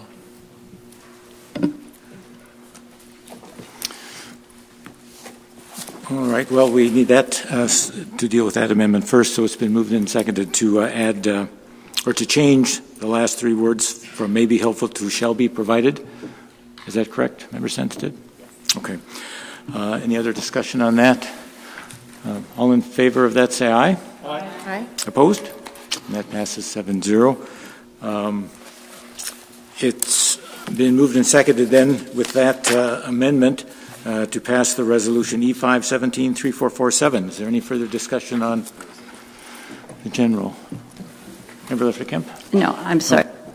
Okay. Then all in favor of resolution E5-17-3447 as amended, say aye. Aye. Opposed? Then that passes 7-0. Thank you. I'll continue with the rest of the Education Committee then. D, extended field trip request. The first one is from the Skills USA Culinary Arts National Competition, going June 19th through June 24th, 2017 to Louisville, Kentucky. And the total cost of that trip will be $2,424 and will be funded by grant dollars and student fees. And then the second one is with Health Occupation Students of America International Leadership Conference. 11th and 12th graders with the host of students will travel to Orlando, Florida for the International Leadership Conference from June 20th through 26th. And the total cost of that trip will be $12,231 and will be funded by grant dollars and student fees. And it's also recommended that the Duluth School Board accept and approve the above listed extended field trip request. And we thank the teachers for helping make that an opportunity for our students. The following students have met all graduation requirements of the Duluth Public Schools and should be awarded a diploma. Emily Susan Reno, Phoenix Elijah Savage, Jared Ronald Sundberg, Benjamin Ryan Curtel, Christian Michael Hatton, Chloe Mary Ellen Jacobson, and Marissa Munier. And it's recommended that the Duluth School Board accept and approve the above items. And there were no data sharing agreements, and our future items for June is around the wellness policy update. I move the Education Committee report for June, for May. It's been moved and seconded to accept the Education Committee report. Moved by Member Leffler-Kemp and seconded by Member Welty. Any discussion? Seeing none, all in favor of accepting the Education Committee report? Did you want to make a comment? Nope. I didn't know if it was appropriate for me to make a comment or the right time in terms of procedure, so I just kind of, if I may, just really briefly, I wanted to point out a specific item because we don't always sometimes promote the good things we do in response to some of the things we hear from community. And I think over the few years I've been here, we've heard a lot of information from our community of color about how we support the needs of their students in terms of learning. And one of the intentional pieces that was designed into our future accelerated academics program, formerly known as GATE, right, was to make sure that we change our identification criteria. That was mentioned, but it wasn't mentioned how. And I think what's important is we're looking at ways to broaden the scope of how we identify students, because we know some of the assessments that have been used historically may be unintentionally exclusionary. And so we are looking at additional practices to incorporate to make sure that we're including more kids from more diverse backgrounds. And I just wanted to make sure that the community heard that publicly on record, because we didn't really explicitly say it, and sometimes we don't really speak to those details that are important to our community. So I just wanted to throw that out there for the board's knowledge and for community's knowledge. So thank you. Thank you. Member Welty. If I could add to that, one of the things that I noted in that conversation was that the Gifted and Talented program, which many of us old parents remember, attempted to reach perhaps 3 to 5% of our student population. I asked our new director what she thought this new, how many children might be reached by this new program, and she said we're going to try to get up to about 10%. And it's not exclusively for those children who are perhaps culturally designated as superior students, but more generally to meet the needs of all sorts of kids. And I thought that was a very welcome change to that program. Thank you. Any other discussion? All right. All in favor of accepting the Education Committee report, say aye. Aye. Opposed? Then the Education Committee report is accepted as amended. 7-0. Next we have Human Resources Committee. Member Sandsted. Thank you, Chair Kirby. We had a fairly brief Human Resources meeting last Monday. We had the staffing report, and I believe we had an updated number of retirements for the year. Mr. Swirsky, can you remind us where we're at on that? Actually, we had another one come in. We're up to 33 now for teachers. I would anticipate we're probably going to end up somewhere around 36. Okay. It's a tough time to lose all those experienced teachers, but good to get fresh people into the classrooms as well. Then we also had a proposed change to the hourly substitute pay rate sheet for the category of retired tradespeople for the maintenance and construction division, and that is a proposed change from step A to step B, which is a increase in the wage, if I'm correct. Is there anything else you'd like to add to that, Mr. Swirsky, or anyone? Johnston had asked about what the various steps were and what the salary was at each of those. And step A is $22.70 an hour. Step B is $23.15 an hour. And step C is $23.39 an hour. Thank you for that information. And that was it for the HR report. And so I would move the Human Resources report. It's been moved by Member Sandsted and seconded by Member Leffler-Kemp to accept the HR report. Any discussion? Seeing none, all in favor of accepting the HR report, say aye. Aye. Aye. Opposed? That passes 7-0. Thank you. Yes. And next, we have the Business Committee report. Member Harla.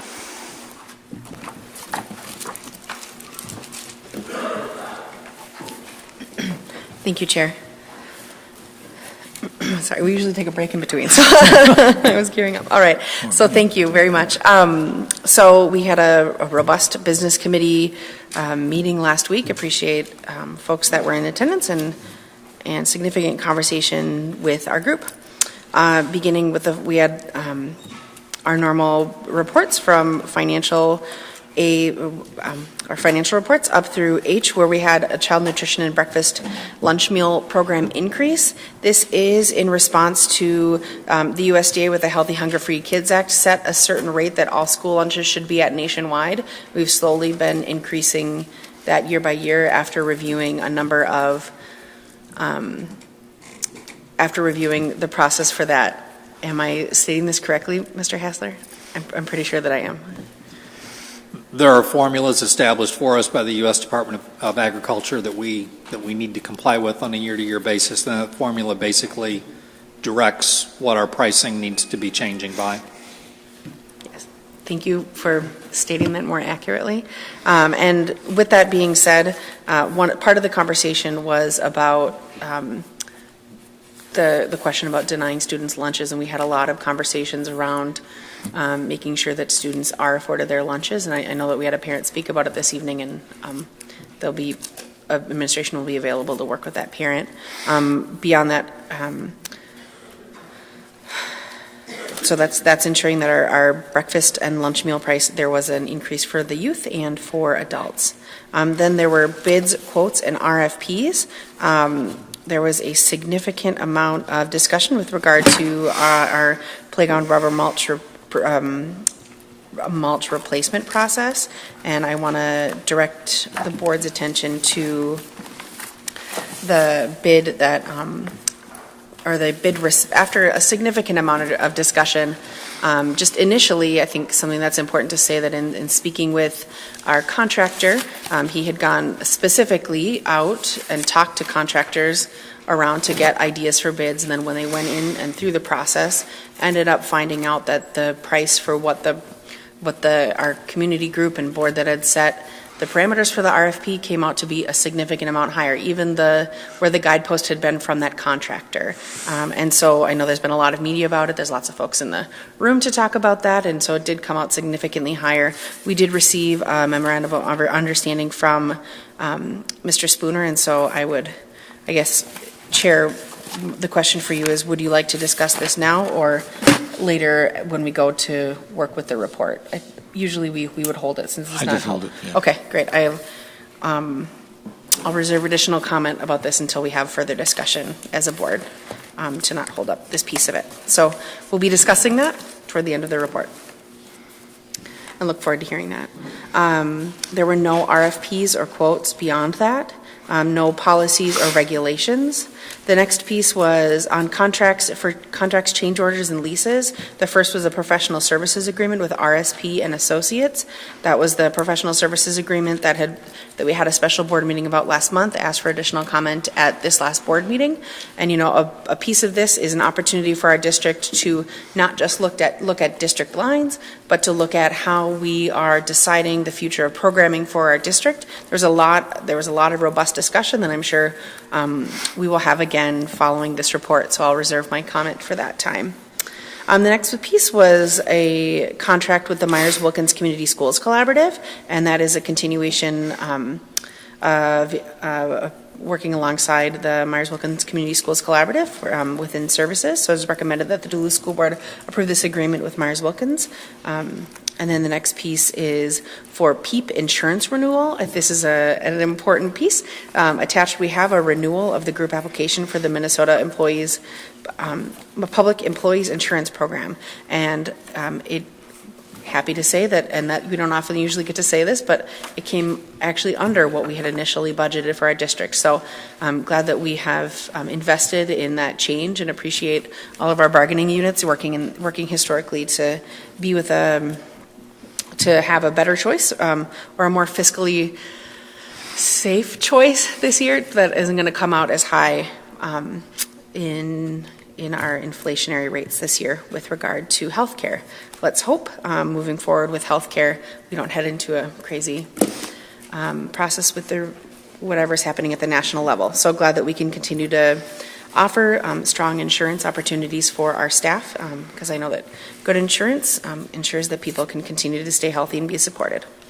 All right, next was the contract with the Lake Superior Swim Club. We did have a significant discussion, and there have been many months of discussion on this Lake Superior Swim Club contract between Lake Superior Swim Club and the school district.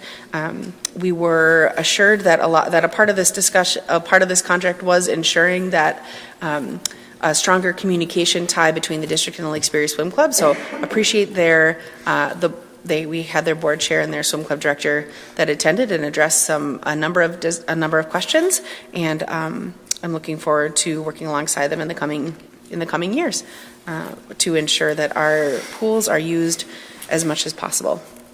The next piece, there were no change orders. Again, thank you, Mr. Spooner, for that. I'm glad that we're not moving for change orders now. Next is the Northwoods Children's Services Chester Creek Academy, and that is the lease that we utilize to ensure the educational space for the students that we have the opportunity to educate at Chester Creek Academy. So it is recommended that the Duluth School Board approve this 3-year lease agreement with Northwoods Children's Services. So another one of our great residential opportunities that we have in partnership in our community. We'll hear about another one, but Chester Creek Academy provides great opportunities for our students, and we do provide the education for the students that attend. Chair, I'll move into the resolution section on page 97, the acceptance of donations to the Duluth Public Schools. So I move resolution B-5-17-3448, whereas the Minnesota statute 465.03 requires a school district to accept donations by resolution expressed in the terms prescribed by the donor in full, and whereas acceptance of donations in accordance with the donor's terms is in the best interest of Duluth Public Schools, now therefore be it resolved that the Duluth Public Schools does accept the below described donation from said organization in accordance with the terms set forth herein. Be it resolved that the Duluth Public Schools wishes to extend its grateful appreciation to these organizations below. And so there are a number of donations here, from Skills USA Culinary Competition, a 6th grade field trip, a number of sixth grade field trips, and the Foster Grandparent Program at Laurent MacArthur PTA. So, Chair, I move resolution B-5-17-3448. Seconded by Member Welty. Is there any discussion? Seeing none, all in favor of accepting resolution B-5-17-3448, say aye. Aye. Opposed? It passes 7-0.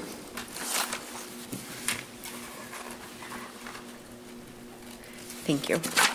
Next, we will move on to I move resolution B-5-17-3449. And this is the designation of the superintendent as the identified official with authority for Minnesota Department of Education, and the MDE serves financial. This is something that we as a board need to pass every year as is a part of state statute. And so whereas Minnesota Department of Education requests the school districts annually designate the superintendent as they call it the Iowa, though we live in Minnesota, for the Minnesota Department of Education External User Identified Recertification System serves financial. The identified official with authority is responsible for assigning job duties to the appropriate school district staff and authorizing access to MDE secure systems.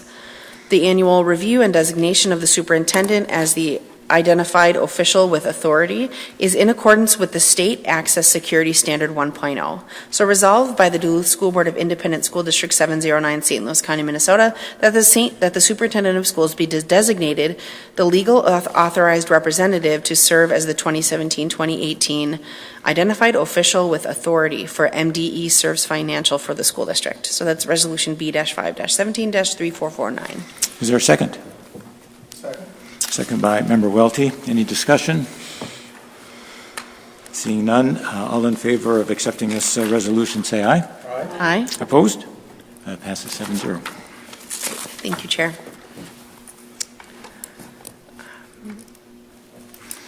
Then we had a discussion with regard to the sale of property when we discussed taking out the potential. It was presented to the board, and as an initial conversation, we will be having a committee or a special board meeting in the future to discuss the potential for it, but did talk about the potential for bonding to cover the costs of the renovations for Rockridge. And if we end up moving forward with rebidding, That's a different. Oh, that's a different thing. Okay, so that's mulch. So just to ensure that we are not affecting the baseline budget, kind of taking a full bite out of our budget initially, to ensure that we have that,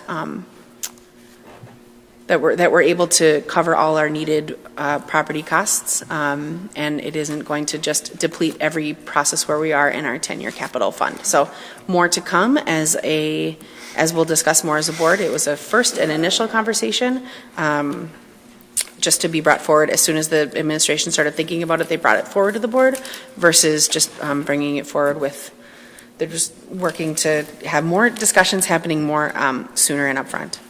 The average conversations about expenditure contracts, revenue contracts, no cost contracts, again, no change orders. There was an update on the facilities management and capital project status report. Thank you for that, Mr. Spooner. And then in the future, just some more updates for a number of other pieces. Our budget will be approved in June, but we do have a committee of the whole meeting scheduled later this month, as well as continuing to discuss the 10-year capital facilities plan, as well as policy updates, et cetera. And so with that, Chair, I move the business committee report. Thank you. Is there a second? Seconded by Member Oswald. Is there any discussion? Oh, Mr. Sandstead.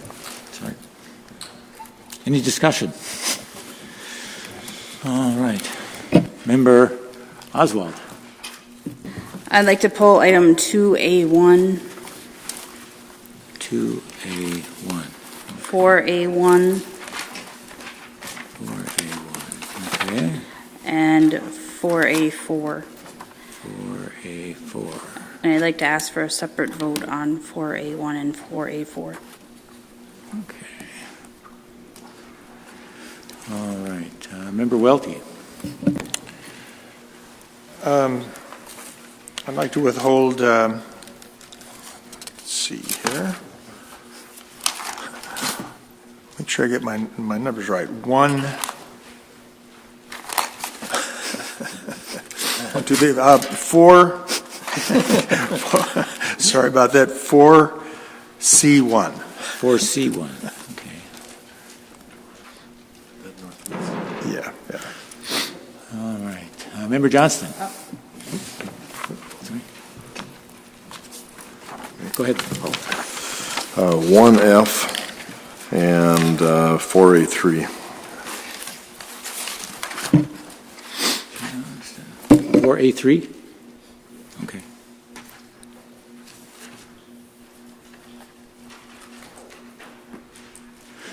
Member Leffler-Kemp. Okay, let's see. Some of the ones I was going to pull have already been pulled, so I think the only one is 1H. 1H.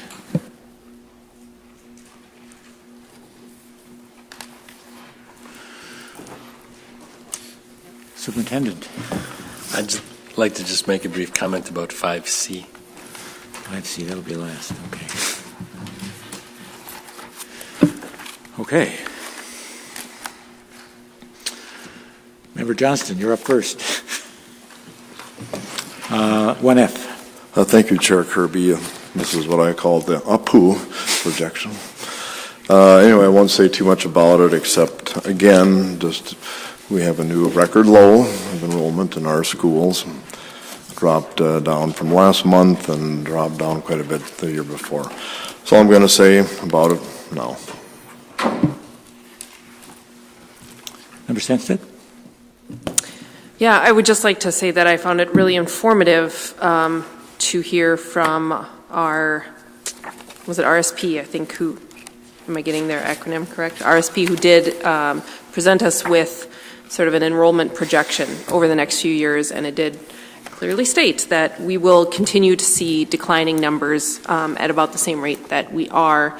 And they commented on the rationale for that, and it's really a population change, and the people of childbearing age, who are now mostly younger than me, are choosing not to have children until later, or having fewer children. And so it was informative, and it was good to know that the numbers we're seeing are consistent with demographics, and have been over the last years, not necessarily particular to our school district. So that I thought that was informative, and I certainly think we need to continue to strive to bring in as many families as possible and serve those families well. But I think it was helpful to understand sort of the baseline. Member Oswald. Thank you, Chair Kirby. I would like to respond to Member Sandsted's comments in that, as I do recall from RSP, the projection numbers they gave us only referenced the numbers of students that we already know about that attend ISD 709. The numbers that were presented in the study did not include all of the students that live within the ISD 709 attendance areas. So I don't believe that statement could be quite accurate, because it doesn't include all of the students that could possibly come to our schools. It only includes the students that have already been in our system. Member Welty? Yes, we are going to be considering whether to continue on with the demographic group RSP. I was going to make this comment also related to the anticipated declines in enrollment. I'm not sure how fully RSP has been able to consider all the various things that impact our enrollment. We've had past demographers take a look at the Duluth School District when we were planning the long-term facilities, and they predicted higher growth for where we are right now. The kinds of things that could change it, well, younger people may not be having children, but they may be waiting till they get their 30s, and they may have children then. I don't know if RSP's figures take that into account. Really can't anticipate those sorts of things because they kind of just naturally happen in the population. The housing is another thing that could change at the drop of a hat. About 10 years ago, the state legislature allowed people to buy second homes and give them treat them like their first homes and deduct all sorts of taxes. And consequently, as UMD grew, all sorts of people bought homes that were taken off the regular housing market to become student housing. Open enrollment, of course. I don't think anybody would have anticipated that Governor Purpich's plan would see such a change in enrollments across districts, and Duluth is particularly vulnerable to that, or can make outlying districts vulnerable to losing their students to ours. And all of those are the sorts of things that make it really difficult for any demographer to give us a perfect picture about what to look for. And so I'm a little skeptical of... We're going to be discussing that particular thing later. So, okay, so that's my comment. Okay, thanks. Member Johnson. Well, thank you, Chair Kirby. I wasn't expecting to have much discussion on this, but thanks everybody for that. I must respectfully disagree with Member Sandstead. Remember 2 years ago, RSP said we were going to be increasing students, and from 2 years ago to now, their projections for the year 2020 changed, lowered by 500 students. And going back, as Member Welty said, the Hazel Reinhardt, the previous state demographer, predicted back 10 years ago that we were going to be about, I believe it's about 1,500 students higher than we are now. I think that if a demographer makes a prediction that we're going to reduce the number of students, that does not bode well for us. If they're accurate, that's, to me, that's still a less than successful addressing that issue on our part.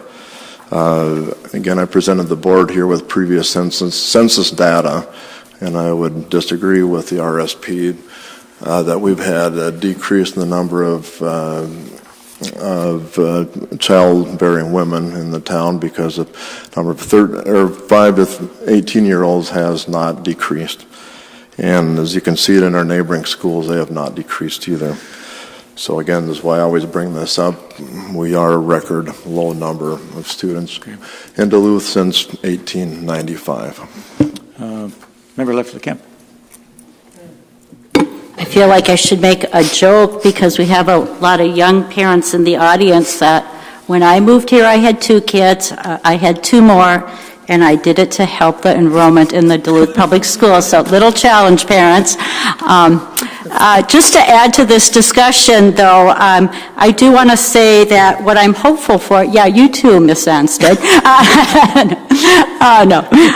Just to add to the discussion, though, around enrollment, one of the things I'm hopeful for is I'm real hopeful because of the work that our superintendent, assistant superintendent, and a number of staff have been doing around our early childhood programming, and the work that they've been doing to make it easier for parents to understand how to enroll in our early childhood programming, from ECFE to school readiness to more opportunities for Head Start for our kids across the district.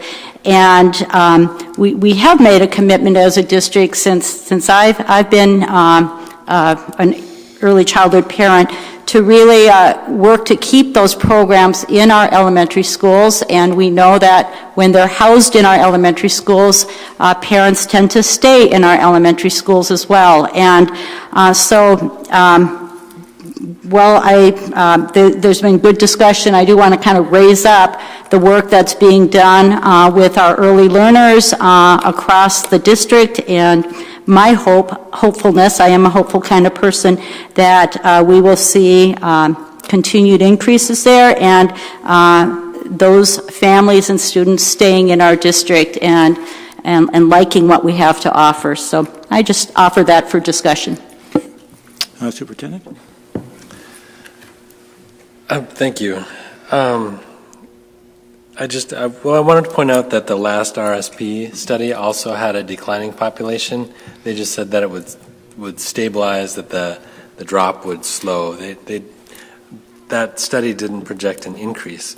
But I did want to speak to 1895. In 1895, Duluth was the fastest growing city in America, and my grandfather's family, who lived here, was one of 13 children. And everyone they knew had 10 to 13 children, and we're just in a different place right now. You have a brief comment?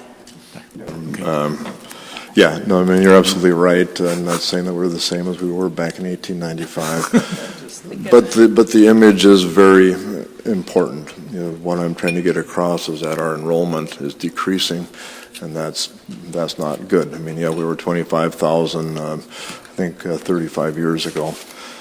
Sure, times have changed, but decreasing enrollment is one of the problems that we have on deficits, and that is a big problem. I would like to say one thing that just occurred to me, that one way that we can get bringing students back, which I think we can, is to address some of the issues that several of the speakers talked about.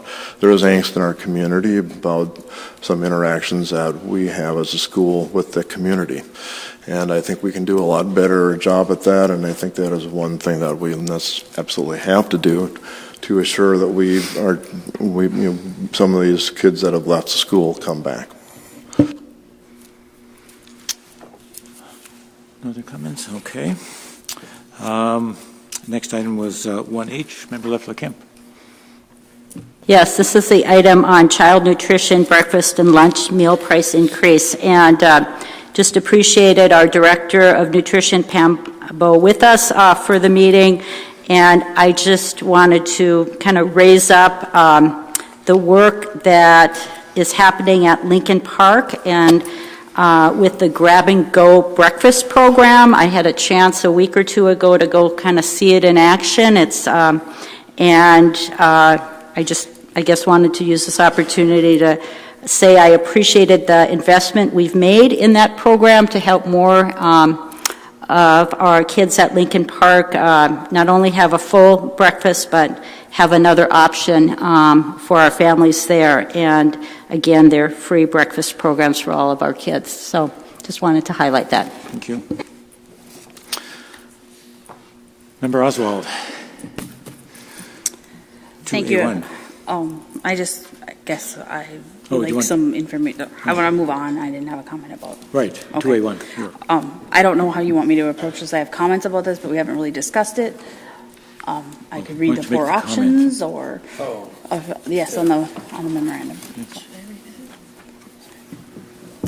Thank you for that. I think in light of the discussions that happened at the committee and working with the parent group, we have explored some other options, and I know Mr. Spooner has put many hours into this since we have last met, and we've had several emails and phone conversations about it, and I think that it would be most appropriate if Mr. Spooner wants to walk through these 4 options and present our shared recommendation for that, if you're all right with that, Mr. Spooner.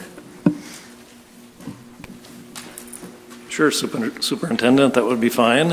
I feel I summarized the process fairly well in this document, and as Superintendent Gronseth indicated at last Monday's Business Committee meeting, I quickly became aware that even though our consultant designed and specified and we bid a project that is what the community and the board wanted, the resulting bid numbers were not they weren't acceptable. So at that point, our consultant and I and the community group, the leaders of the community fall protection group, worked together to see if we could come up with a solution or a method to reduce the cost. And the only real clear way to reduce the cost was to be able to do the project and not remove the equipment and not have to put it back in. So essentially we have to leave the equipment in place, but come up with a solution to protect the concrete footings so that they are protected and students can't get injured by falling on those footings. So the only way to do that is to introduce poured-in-place material into the playgrounds. And initially at our committee meetings, the parent groups decided that they did not want any non-natural products. That's how we ended up with engineered wood fiber throughout the entire playground. But as you can see from my 2 attachments on this document, they are compromising with the poured-in-place at the footing locations. And by doing that, that allows us to leave the equipment in place, do our construction, and install engineered wood fiber, not having to remove the equipment. And I believe, and our consultant believes, that this will save approximately $300,000. We can't guarantee it. We don't know until the bids come back, but that's what we expect the result would be. So with that, I put together 4 options that I feel that the school board could take. And one option, of course, is to award the contract as is and accomplish the work over 3 years. The second option is reject the bid, process a change order for our consultant to redesign the project to include poured-in-place fall protection at the concrete footing locations. This alleviates the entire equipment removal and reinstallation process. And then we rebid the project with a goal of having it done by October 1st.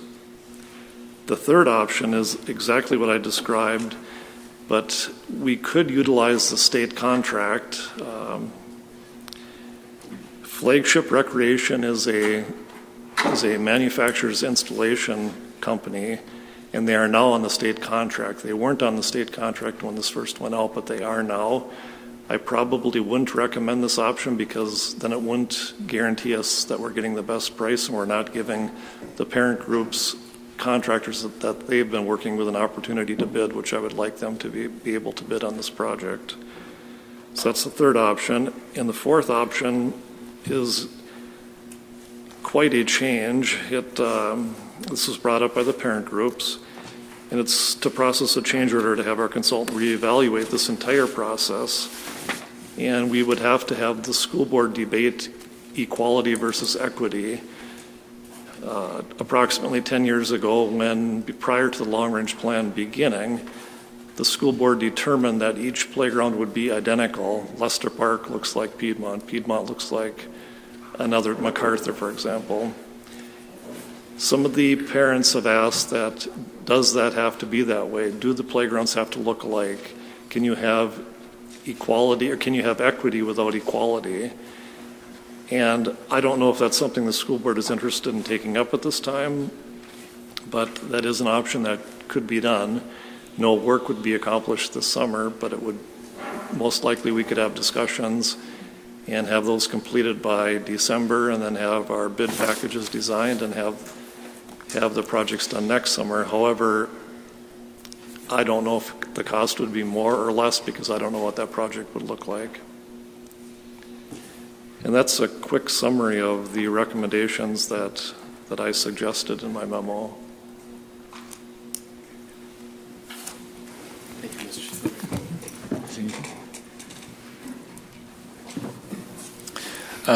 I'd just follow up by saying that the second option is what the administrative recommendation is, and that would be to reject the current bid, and redesign the project with pour-in-place in the shadow of the equipment, and then engineered wood chips on top of that, and to be finished by October 1st.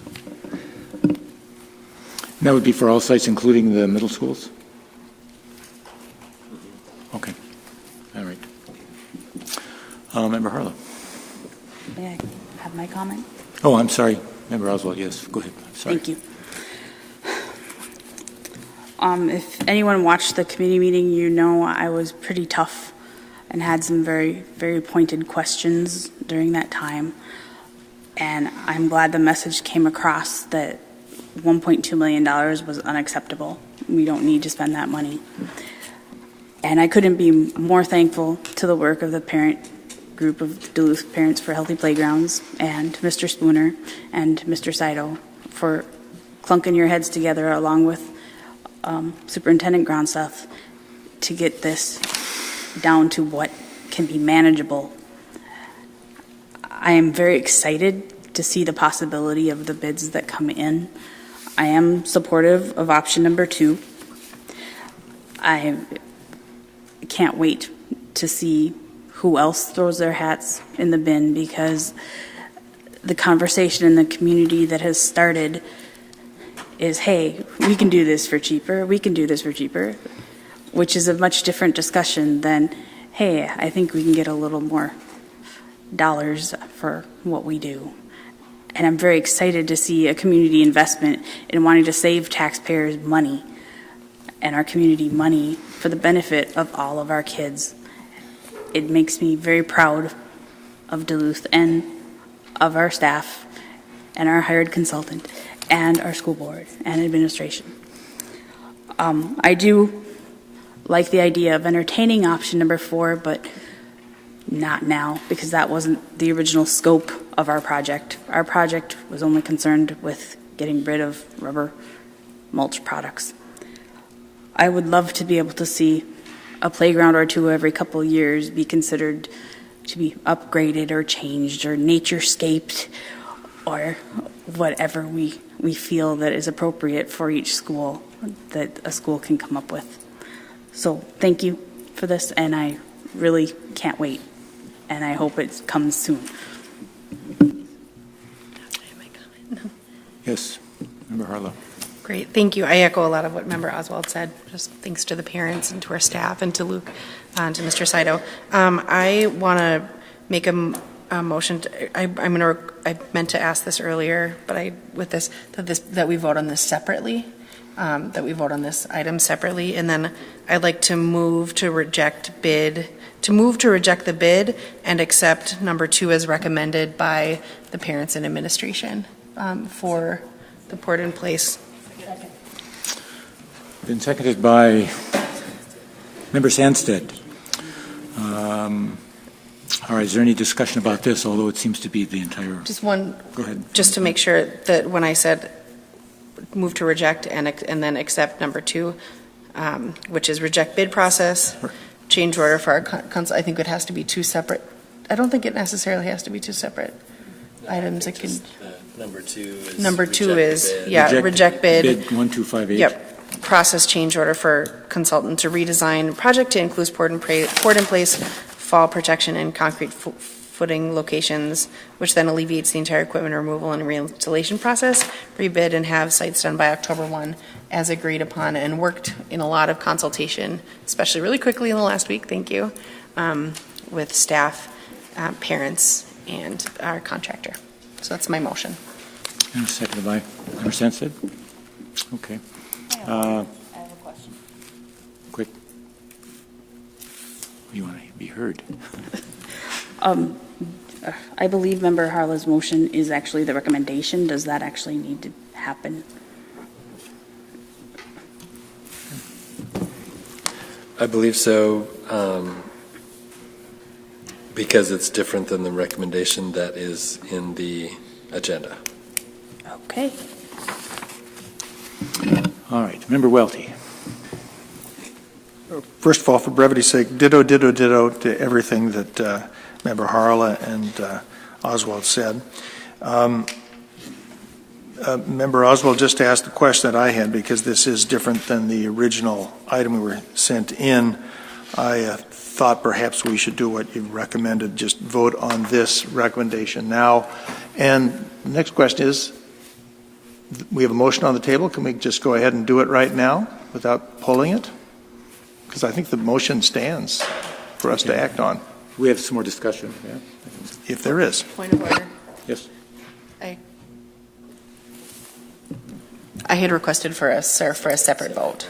But if we do that now, it would be a separate vote, I believe. Yeah. Yes, Yeah. but you just recommended it not being a separate vote. So. No. So. That was my intention. No, you meant a separate vote too, I think. Do you have to vote on the motion because you changed the... We'll vote to change the... Motion to change the recommendation, was that the motion? Motion was to reject bid 1258 and to take bid, option number 2 bid. Yep. Thank you. It's interesting that cheaper becomes $800,000, but it's an interesting concept. Member Lefler-Kemp. I have a couple questions, but I also just want to add again, I did send a letter or an email to the Duluth Parents for Healthy Playgrounds, just again thanking them for their involvement with our district and working constructively with us, and acknowledging the work that David Spooner has done in kind of directing a process that was really involved the community, and appreciated the amount of work that David, as well as community members, parents, and the superintendent did in the last week. So just, again, an appreciation there.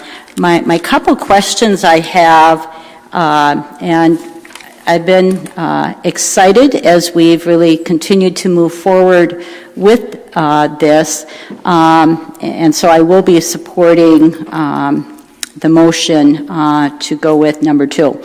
But a couple questions. So the motion, or the recommendation number 4, with potential for playgrounds to look differently, I know there are some concerns, because I learned a great deal about liabilities this week, about some liabilities with some of the naturescape kinds of playgrounds.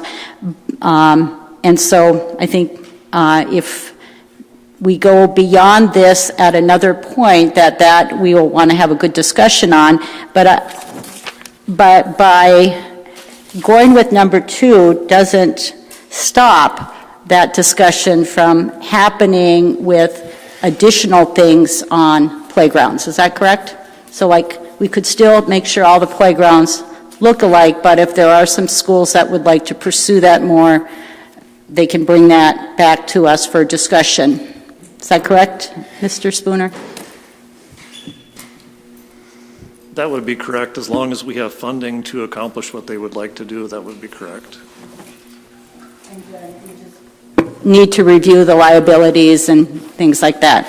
And then my second question on the bid process, and I think this is another area parents and all of us as school board members learn quite a bit about with this process, but I just want to make sure I'm understanding that as we do this bid process, because we're using public funds for this public project, there are certain legal requirements and conditions that we need to be looking for in bids, and it includes things like prevailing wages and other conditions. And do you want to just touch on that a little bit more, just so we're all clear on that? Sure, Member Loeffler-Kemp. Not just this project, but any bid project we do has a front-end specification, and contained in that is our supplementary conditions and insurance requirements. And that what that is that for any public entity such as us or county government or whomever it might be that receives public funds to pay for textbooks or computers or building a building or construction work, they have to adhere to statute or law as far as requirements in the bid process and how the contractor is paid and what the contractor carries for insurance, for example. Our supplementary conditions discuss and relate to general liability insurance the contractor has to have. They have to have workers' compensation. They have to have automotive liability insurance. They have to have property insurance. They have to have the ability to bond a performance and payment bond. They have to have cash available, for instance, to provide a bid bond when they submit their bid. It's a document that I think 99.9% of contractors in Duluth comply with and could bid for the district if they chose to. There may be a contractor or two that they don't have the equity in their business to get a bid bond or to pay for the required insurance needed, but I don't think it would preclude contractors that would work on a project of this magnitude from bidding. I think it's pretty easy for most contractors to achieve what these requirements are. Just to follow up, you did say prevailing wages, right? Correct. Okay, great, thank you.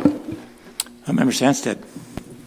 Thank you. I want to echo the gratitude to Mr. Spooner and to the parents and to our consultant working together to come to a preferred solution and a quicker timeline, hopefully, than the proposal we saw last week. I also talked to staff from Myers-Wilkins who's working, the staff and parents are there working on a school forest designation too that hopefully we'll see soon. And so, I'm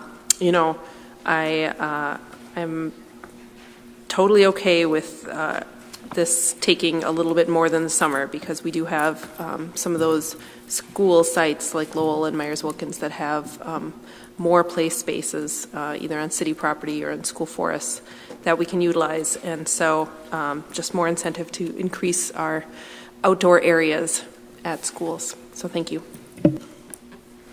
Member Johnson. Thank you, Chair Kirby.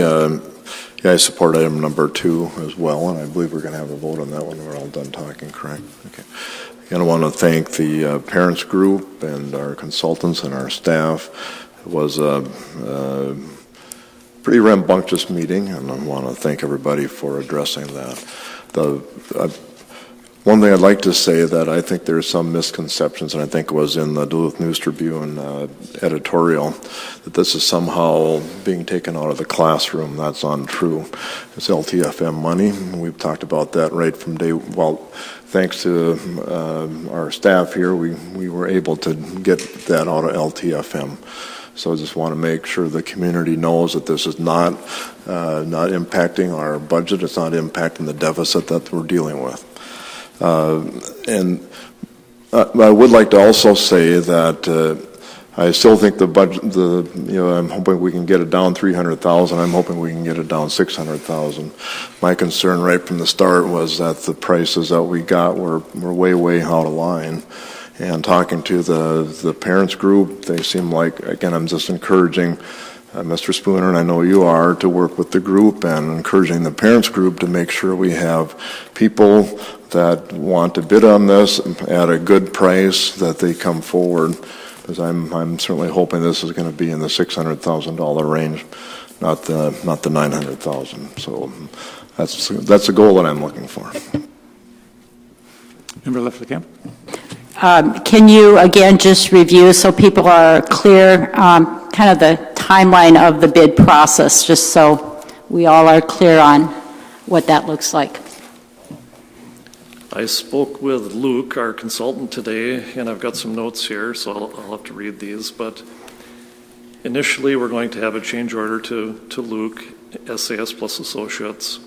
It appears at this point, without much discussion, that there'll be about 7 days of work for his firm to change the plans and specifications to the new documents that we would need to bid this project. We would look at advertising the first ad on 5/18, which is, I believe, this Thursday. Second ad 5/25, with bids due June 1st, 6/1. We would have a pre-bid meeting after the second ad, so the pre-bid would be on 5/26. And with the bids due 6/1, a few days for the consultant and the district to review, I think I would have a recommendation ready on June 5th for the board to review. That would mean we would probably need a special meeting if we didn't want to wait until the June board meeting.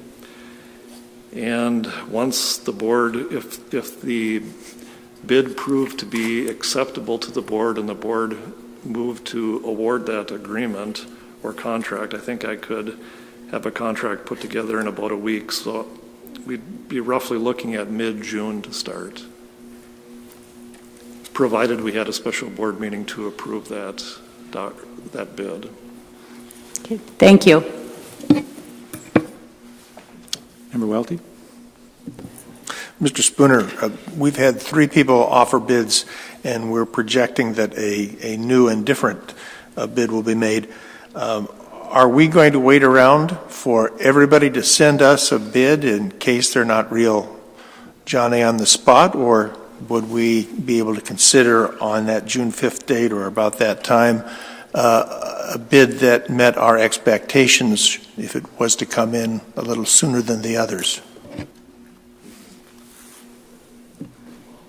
I'm not 100% following your question. We advertise, and then we have a bid due date, and bids are due at 2 p.m. on a Thursday, for example, at a certain time, a certain date, certain location.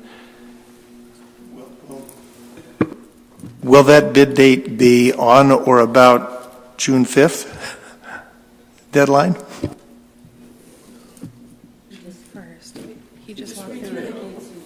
June 1st. It's going to be advertised 5/18, 5/25, due 6/1. And this is tentative. This is what we discussed this afternoon because we didn't know what the results were going to be tonight. Just another clarifying question. I mean, we are required by statute, right, to do 3 bids and also to, I could be using the legal language wrong, but to have, what I think I was understanding, Member Welty saying is if we get in a good bid ahead of time of our deadline, can we go ahead and accept that, and we can't do that, right? Is that what you were saying, Member Welty? It seemed to imply that. No, we can't. There's statute pertaining to how bids are solicited and how they're received, and we have to advertise 2 times, two full days or 2 days over a 2-week period, and have a specific due date with a time and a place, and opened publicly. In answer to your question, Member Leffler-Kemp, when Mr. Spooner said that the due date for the bids would tentatively be about June 1st, that answered the concern and question that I had. Just clarifying, it's a lot of information. Any other discussion? I think that I'd like to thank everybody for working hard, and Mr. Saido went above and beyond the work that he had to do. I was part of the original parent committee, and I know that he and his associate, it's not Ashley, Allison, did a lot of work and have done this. And I think, I don't know if it was criticized, but when the bids came in very high, it was thought to be their fault. It was not at all. I mean, they put it out and they get what they get. And if you don't like the facts, well, you have to deal with them. So I think we've dealt with those, and I appreciate everybody's efforts in doing this. Mr. Spooner, did you? The only item I wanted to add is there's a holiday in the time frame that I identified for the bid documents and the award. The award would be, I'd have to have my calendar handy, but I know it falls right in place of that Memorial Day, so I'm not sure if these dates that I gave you are exact yet. It's close, but it may not be exact. All right. Well, it's been moved and seconded to, as I understand it, reject bid 1258 and set out for bid as option 2 in our memorandum today specifies, which would process a change order for the consultant to redesign the project to include poured in place fall protection at concrete footing locations, which would then alleviate the entire equipment removal and reinstallation process. Rebid this, and hopefully, depending, have all sites done by October 1st. That would depend on the bids that we get back. Is that correct? Yes. All right. See no other lights. All in favor of that motion, say aye. Aye. Opposed? That passes 7-0. Thank you. Let's see, that was 2A1. We're on to 4A1. Member Oswald. Thank you, Chair Kirby. I have to find my notes here real quick. Switching gears from mulch to RSP. I'd like to just give a nice shout out to Jackie Dolence there for fixing those dates that I had pointed out in the committee meeting. Thank you very much for that. I want to say that I am not going to be in support of a contract with RSP for many of the reasons that have already been spoken during the enrollment discussion that we had briefly. But I do believe that we're anticipating needing the space that they claim is excess as we move forward with more, or I should say the expansion of pre-K within our schools. That I know we have talked about where are we going to put more preschoolers and how those spaces are going to look. And I firmly do not believe that we have excess space to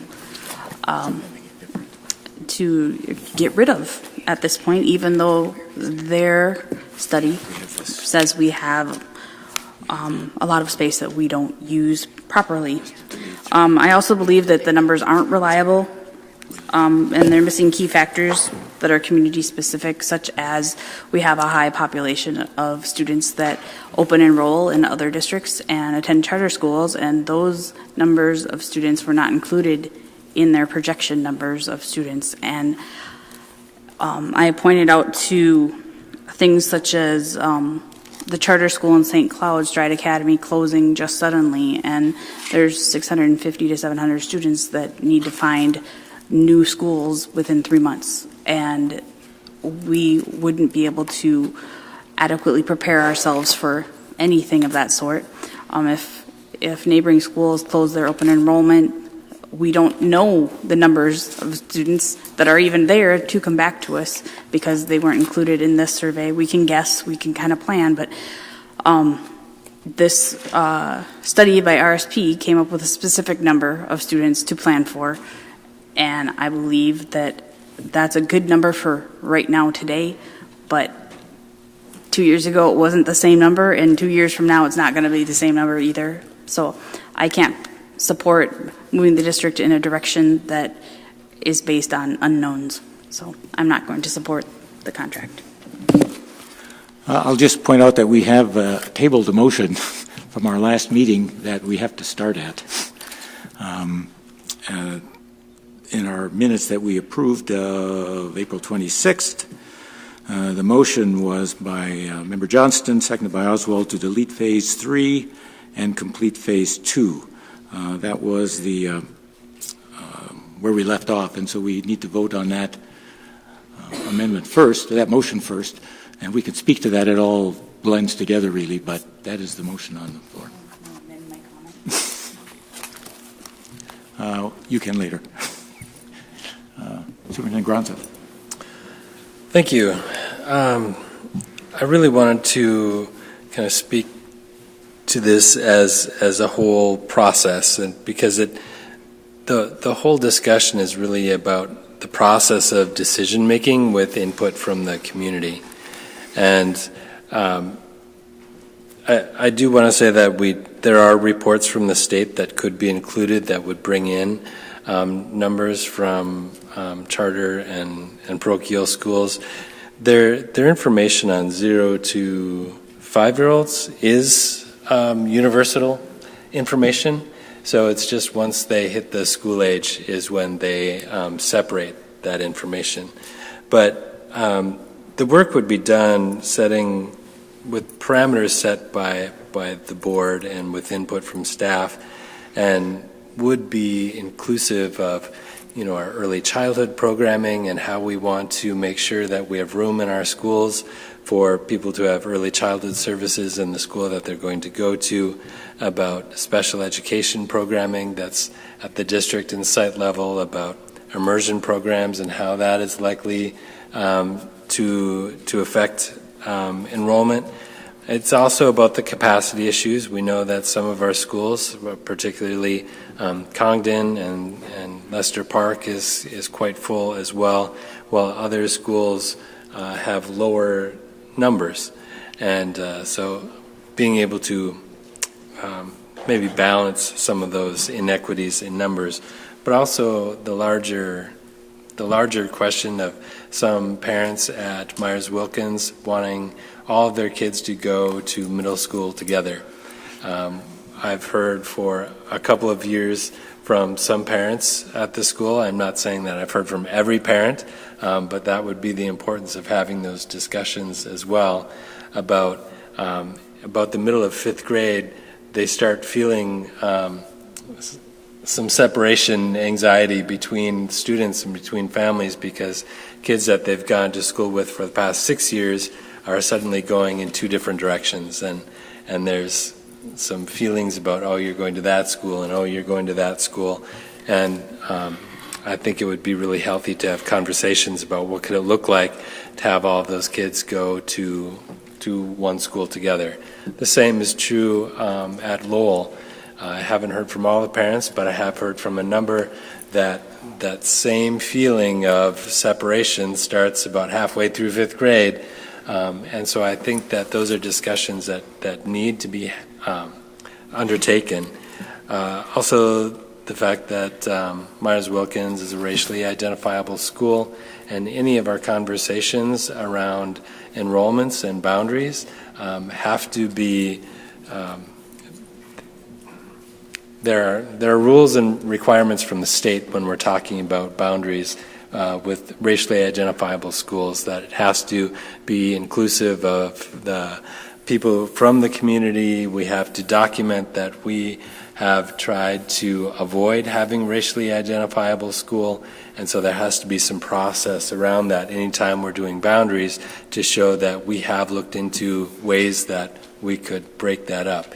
I don't know that given our population and the concentration of populations, if that would be possible, but we do have to document that we at least looked into that in part of this process.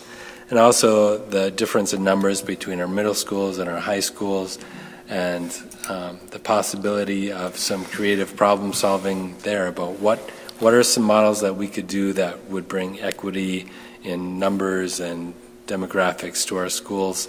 And that all comes from engaging in this process. So coming up with some options that they talk about in phase 2 is just a very first step in that process that then is further built and changed with discussions with the board, with community members, with staff. And so they develop some ideas, they go out with those initial ideas, they gather input from parents, from staff, from families, and then they come back and they have the software and the expertise to make some shifts in that to be responsive to the input they're gathering. So I'm hoping that we can look at this as a whole process and not single issues or single schools.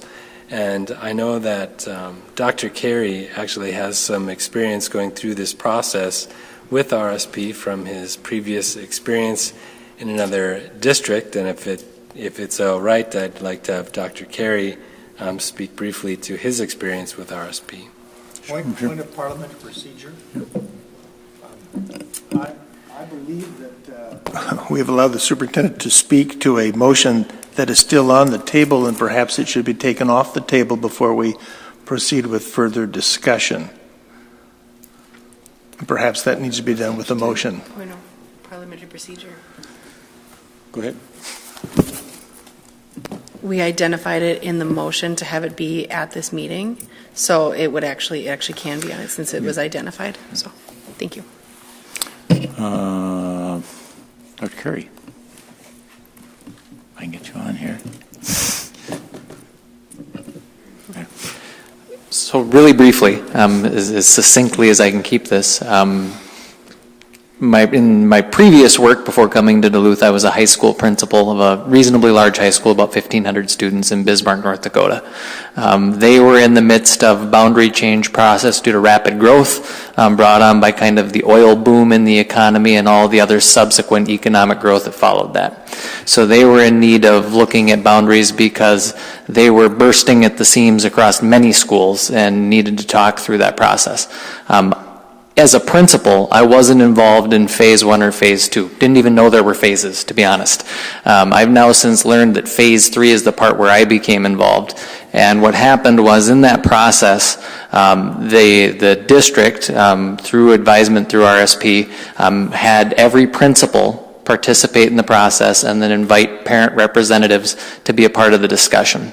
And then what would occur was RSP would bring their maps forward of different boundary options based on guiding principles that were provided by the board. So the board essentially outlined 5 key guiding principles in order of priority. RSP then came up with maps based on their data, and then they would bring those maps to a series of recurring meetings to get all kinds of community input and feedback. It was really kind of fascinating. Things that you wouldn't know being an external demographer, right? Like they might draw a boundary in a place where they have students crossing a really busy street where you would never want that to happen on foot, right? But you wouldn't have that as an external, you wouldn't have that knowledge. And so they would have all these conversations about those nuanced pieces of where borders go and how that impacts people in a real way on a day-to-day basis in the community. And after each one of those conversations, they would take that data, catalog all of it, and then come back with new versions of the maps, right? And then talk about how that data was included in those new versions. And it was really kind of an amazing process, as I'm kind of a process person, so coming from that perspective, seeing how they walked that through, got great community feedback throughout, and really used that information to come up with a product that was much, much better and better fit the needs of the community was good to see. Can't speak to the first 2 phases or honestly the long-term outcomes of that, because shortly after that process I came here to Duluth. But the process itself, I was personally very pleased and surprised with what I saw of it. Thank you. I'll let everybody get in here. Member Welty. Thank you. I must say the most compelling reason for me to consider the RSP demographic work was Dr. Carey's enthusiastic endorsement of the process that he experienced in Bismarck. And I will confess that of the various costs that we face, this particular one is not. This is not replacement of mulch. It's probably something that we can handle. But I'm going to go back to my comments before when we talked about APUs, the number of students coming to our district. We're just not in the same situation as Bismarck, which was expanding, blowing apart as Williston saw all these people come in. Bismarck, several hundred miles away, was sort of the spillover zone for all the people that were coming to Williston. In fact, what is pretty evident from the work that RSP has done already is that most of our schools are not over capacity, and there really is only one school, one elementary school, that we probably need to attend to. And one of my objections to RSP's, the work we anticipate with RSP, is we will probably postpone making some boundary decisions this year while we wait for the RSP program to go, and I don't think that will go over very well with the parents in that particular community. And I think that the people in Duluth are so familiar with this town that we're not likely to find lots of the traffic patterns that are unknown to us as a community or unfamiliar to the transportation department. So I just view this as an expense that I do not see being one that will yield results that will necessarily make people happier in the schools. I think that happiness might be illusory, so I will not support this. Member Leffler-Kemp. I think Member Oswald and Member Harla were ahead of me, and I'm fine with letting them go while I continue to collect my thoughts. Okay. Yep.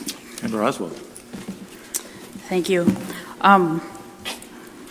I don't disagree that the discussions need to happen. We do have some congestion in some schools and not so much in a couple others. I don't feel a Kansas City consultant is going to be beneficial to hire, especially I don't feel it's the best use of our money. It's going to cost a bit to have them come with travel expenses on top of it and meeting fees, and our contract is loaded with those little incidentals, and just as you expect from anyone, but they're coming from Kansas City, so that incidental fee is quite a bit. I do see value in speaking to the motion of getting those maps, the starting points that they talk about in phase 2, and I believe that locally we can have those discussions ourselves. Changing boundaries isn't going to guarantee that our families who experience those changes are going to show up in the school we tell them that they need to go to now. In fact, when the Condon Park PTA invited the board to come discuss their overcrowdedness, I don't believe one parent in that room wanted to be on the wrong side of that attendance boundary. They were all there fighting for Condon and not to be excluded from it. And so I have a strong suspicion that those families given a choice of going to Condon or going to a neighboring school will instead look at all of their educational options. And yeah, some of them are not going to choose Duluth Public Schools because they didn't want that change. So I really hope that we can get the maps and the data to have the starting point as a community. And even if we need to hire somebody local or use some of that money that we would have paid RSP to facilitate, that we do those with trained, capable facilitators within our community, that would be less expensive. Member Harla. Thank you, Chair.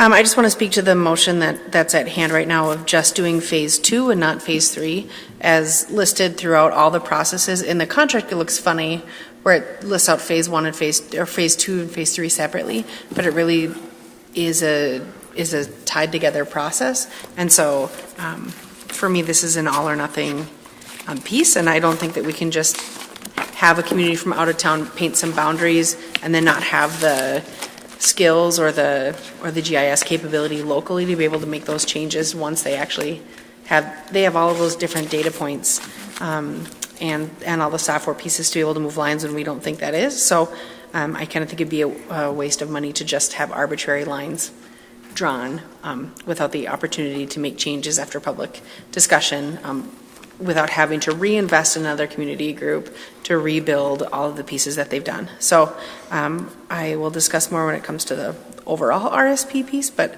I'm not supportive of just phase 2. Member Sandsted? Yeah, I'm not supporting this this contract. I think that we had a long discussion on this, and we talked to some extent about the need for a larger visioning process for the district, not just focused on maps and boundaries. And I think that there's a limited amount of community engagement that we can grab in the course of a year. And I think that we're talking about some very important things with the Denfeld group and with the Healthy Playgrounds parents. And I think that we don't have that much community engagement left, and I don't want to spend it on just boundaries. And I am not confident that RSP can look at some of the bigger equity pictures or ideas that need to go into the discussion that I think needs to happen. It needs to be a bigger picture than just boundaries. So that's why I'm not in support of this. That said, I am hopeful that we can figure out a creative solution for this September with regard to crowding issues. I know we got an email from a creative parent who suggested putting all the Myers-Wilkins and Congdon kids in K through 3rd grade at Myers-Wilkins, and then the higher, 4, 5, 6 at Congdon, something like that, which would also solve our racially identifiable school issue, I imagine. So looking at solutions like that in the interim so that we're not saying no to RSP doesn't mean we are ignoring crowding issues. Member Leffler-Kemp? Yes, I am in agreement with Member Harla that that 2 and 3 needs to go with 1 with the process anyways. And I spoke towards this, I think, last month, but for me, it's important that the process that we're using to decide boundaries and any larger other issues that come into play, that it's objective and it's neutral and it's transparent. And besides talking to a lot of parents about the mulch issue this week, I actually spent a lot of time talking to community and parents about past boundary changes that have happened here in the district and what they liked and what they didn't like. And so I went back and just really reviewed the presentation that we had and kind of the process that they laid out. And I feel that, and I know we're going to talk more about the whole proposal, but I would be supporting moving forward with this process, both because of the emotion and that surround boundary changes and has been in this district. And then secondly, because I think it is a good process for kind of raising some of the other larger issues. And to me, it's a step. It's a step of a process. And I think when I look at page 44, they do lay out a number of opportunities for the board to provide input into the process, as well as staff and administration. And so I guess in short, I would want to do both 1, 2, and 3 of the process, and I would be supporting moving this process forward for those reasons of having an objective, a neutral, and a transparent process which I don't think we can get if it's done by people locally. Member Harlow. Yes, I see Member Welty's light on, and I was going to just request that we call the question on this piece so we can actually get to the discussion about the actual contract, because we keep going back and forth. So just wondering, with the difference between 2 and 3, I was going to call the question. I was simply going to request that the chair read or have read the motion that we are discussing. I can do that. I just want to get to the clear. The motion is made by Member Johnston, seconded by Member Oswald, to delete Phase 3 from the RSP Statement of Work and complete Phase 2, which is the boundary analysis. So it's deleting Phase 3 and completing Phase 2. Go ahead. That was an amendment. It wasn't a new motion, it's an amendment, so we start with whenever the we amendment. vote on that, then we go back Then to we go the forward first to the amendment, just so everybody knows that. So that's the amendment we're voting on. Well, the question's been called. Is there a second to call the question? Nope. No lights on to second it. I would like to say, then, I would support going, not deleting Phase 3. I think that I understand the cost, but we've just talked about spending $600,000 or more for mulch, and this is $60,000. It's not much compared to that. I'm not sure that we could be independent or neutral facilitators, certainly not on the board for community meetings. And although Congdon, who knows what they'll do, but that's the purpose of the meeting, or the facilitated meetings we would have, where that information would then be brought to RSP, and they could bring that into the conversation.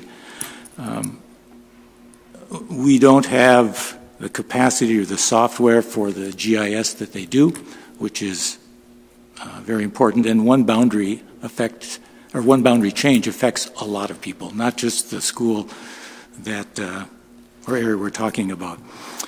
So the state statutes with racially identified schools and all of that is important. So is the staff time that it would take to accomplish all of this. So I would not support the amendment, and I would vote against that and say we ought to do all 3 phases. So no other lights at this point. So the motion is the amendment is to delete Phase 3 and complete Phase 2. All in favor of that, say aye. Aye. Opposed? Nay? No.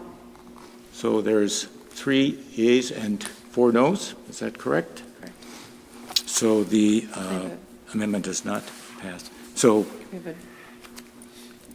I'm voting no. Member Leffler-Kemp is voting no. Yes for Member Welty. You are no. Sandsted voted no. And Member Oswald voted yes, and Member Johnson voted yes. All right. So then we proceed to the initial motion, which was made by Member Harla, seconded by Member Leffler-Kemp, to approve moving forward with both Phase 2 and Phase 3, the boundary analysis and the public facilitation phases of the proposal.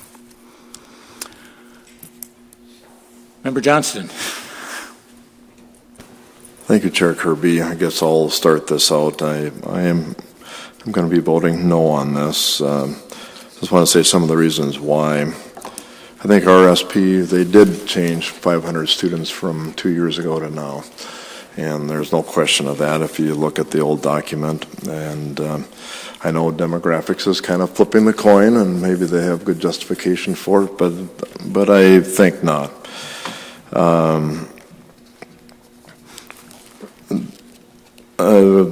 Another issue is that I wasn't at their meeting, but what I heard about it and read in the Reader and also in the Duluth News Tribune was it seems like RSP doesn't really know the history of what's happened in Duluth. And I think it's important that we have somebody that knows the history of Duluth, and they clearly appeared not to. and I think that's not really acceptable. Probably the biggest issue I think that I have here is that I don't think RSP, their forte does not seem to be public meetings. It seems to be demographers. And I agree with Member Sandstead that I think that it's important to have discussions on this. I think the superintendent, when you discussed it earlier, I think you brought up all the points that we have to talk about, and I think you've got a good grasp on it already. I think we all kind of have a good grasp on it. One of the things that I think we're forgetting or missing and is that we talk a lot about Congdon, and okay, that's an issue. But I think this also involves a bigger question, say, for example, Denfeld and East High School. And I know the Denfeld people are quite organized, and we already know what the issue is there, and I'm not sure that they may not agree with me and that this is just a demographics issue about numbers between East High School and Denfeld, but I think it does impact things. For example, if we had the same number of students in Denfeld and East High School, we probably wouldn't have the issues that the Denfeld folks have brought up. So I think this is a Denfeld versus East thing, and I think since they have been so organized, and of course I support them, I don't think we need an RSP to come and tell us what the issues are at Denfeld. In fact, I think it's kind of a diversion. I am concerned that we didn't have that on the agenda, although we've talked about that at our committee meeting, so that was maybe somewhat my fault and misunderstanding maybe. But I just think it's a higher priority for us to go and deal with Denfeld, and I think it would be a diversion to go ahead with the RSP contract. We know what we have to do, and I think RSP would be kind of kicking the can down the road, to use a way overused cliche. Member Harlan? Yes, though I disagree with Member Johnston's statements on RSP not being a community facilitator. We've heard from a number of other places that they do community facilitation. I see where the board is headed right now with regard to this contract. And one of the pieces that I'm concerned about in just handing this back to our staff is staff capacity. So in being a part of the group that will be voting this down, I do want to bring forward a discussion about who we can contract, what a visioning process will look like for our district, and how we can comprehensively work with this so that we aren't just throwing this back on the administration and saying, all right, figure it out, because it's a part of their role, but they also have a significant number of other things that they're doing in our community, some that are helping to co-lead a number of our schools for and a number of other pieces that they deal with day to day. So to hand that back is significant. I know that the Think Kids process, being involved in that for a number of years, that took a significant amount of just the superintendent's time and a lot of administrative staff. And so if it's not going to be this, then we as a board will need to invest in some sort of leadership, whether it's diverse community leaders coming together to lead a process. We do need to make sure that we can find ways to have a lot of voices, but that we're not just throwing it back on the administration. Member Lefler-Kemp. Yes. Well, I already spoke to and shared that I would be supporting moving forward with this. And again, I would state that what I heard at the meeting where this was presented and some follow-up questions I had is that they do know how to do a good community engagement process. And for me, that's just really important, is the community engagement piece of however we move forward. And also that, again, it's done objectively and by neutral parties. And what I don't want this to become is an east-west or pitting schools against schools. past processes, that was some of the things I did hear from some of the community members and parents that I spoke with. And so whether this passes or not, I mean, I hope it does, because I hope we can all be in agreement that the community engagement piece is key, and that I guess I point people again to page 44 of what was reviewed with us, and this is just kind of highlights of what they envisioned for a community engagement process. At least 5 committee meetings, at least 2 public input opportunities, at least 2 school board meetings working with us to help guide the process, administrative assistance through the entire process, additional enrollment study opportunities, ability to work towards building a solution with the community. Depending on the complexity of the issues to address, more committee meetings could be considered. I mean, I think they've thought through this initial proposal, but there's still a lot of room for us to participate in.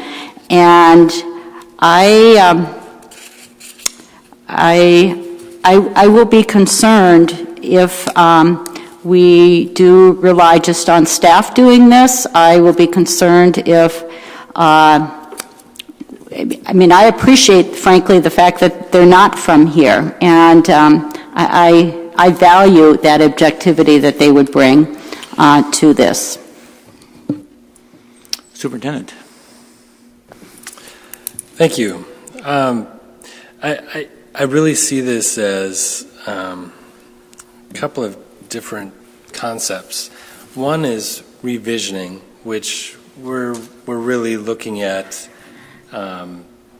It's time for us to restructure our continuous improvement plan, and we're engaging in the beginning of that process and looking at how do we get all of our early childhood in, where do we go as a district, how do we continue to increase achievement and increase the graduation rate and close the gap. And those are all really educational discussions and community engagement around those topics. And then we have another topic about enrollment and balance and numbers. And I see those as they can have some common elements, but I see them as 2 separate topics.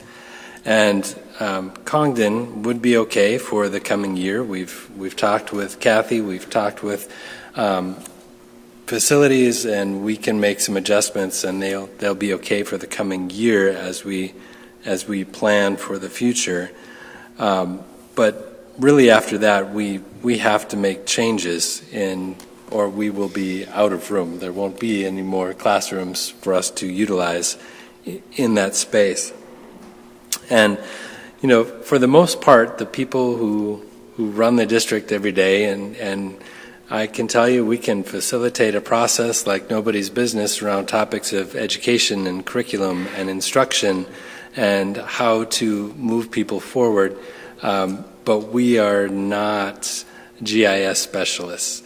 And the GIS specialists have software that works with information from the city planners, from the city, from county planners, from census, from mapping.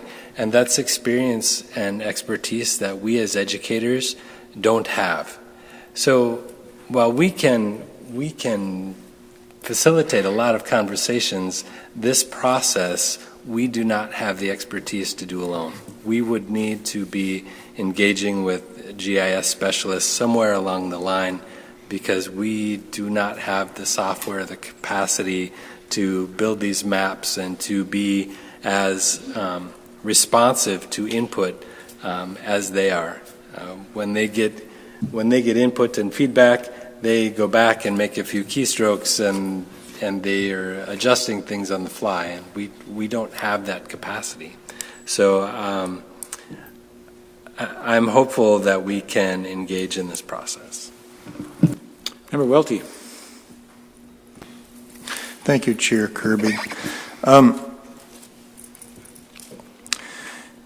When we first contacted RSP, we had a number of local people with significant GIS knowledge step forward and say, we could do this for you. They were geographers from the University of Minnesota Duluth.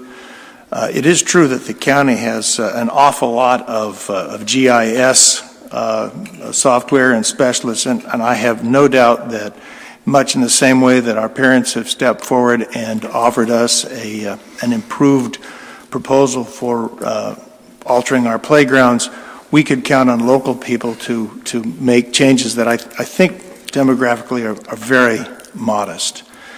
I think that there is a strong temptation on the part of people in administration to rely on outsiders to have all the expertise, but this does not strike me as a question that requires a great deal of expertise beyond what we can find locally. As to Member Leffler-Kemp's comment about RSP being outsiders who bring objectivity in, I think that like many of the red planners who came in, not quite picturing where the Duluth district was going to come from, we have to worry about their ignorance as well as their objectivity. And that ignorance at the meeting in which the spokesman for RSP came and talked to us a week ago was highlighted when one of the people who was the go-to guy for RSP in our district told us about his experience in Cedar Rapids, Iowa, a town not terribly different from Duluth in terms of its size. And he was trying to allay our fears, should we go to the internet and find out what people in Cedar Rapids were saying about RSP and their demographic work. And to assure us, what he said was, my gosh, the people if you take a look at the internet communication, some people are saying the most radical things. They're saying that we are going to recommend that they rebuild 13 schools in 5 years' time, and of course that would be absolutely ridiculous.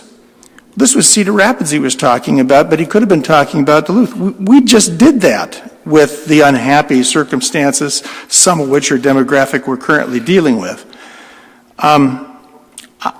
I just don't see that RSP is going to save our bacon. I think we've got plenty of local talent who will throw their hearts into this and spare us an unnecessary expense with people who really don't understand our city and our school district. I would like to go ahead. I think that Dr. Carey's experience with RSP should be taken into consideration. It was facilitation phase 3 that he said was very good.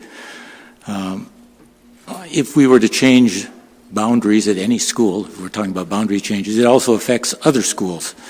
I can't tell what parents from Congdon would do, but part of facilitation would be to ask them and find out and then put that into the formula. We can set the parameters. If we want to talk about middle schools, high schools, wider issues, that can certainly be part of the discussion as well. There may be local people, I'm not sure. We don't know that. What they would charge, we don't know that. And you can't assume that it would be less or they would be more experienced. This is what these people do. And I think that objectivity, neutrality, they're not exactly the same thing, but being in public meetings here where school board members are present, I can't say that it's really, we are seen as neutral or objective. And so in that sense, I think that having someone who wasn't here, I often say, I've lived in Duluth 20 years, but I wasn't conceived here, so I must not be from here, really. And I think that we don't have to deal with that, really. So I would be for utilizing both phase 2 and phase 3, the facilitation, especially given I think the cost is minimal. This is what they do, and that's what I would do. Is there any other discussion on this? Oh, Member Leffler-Kemp.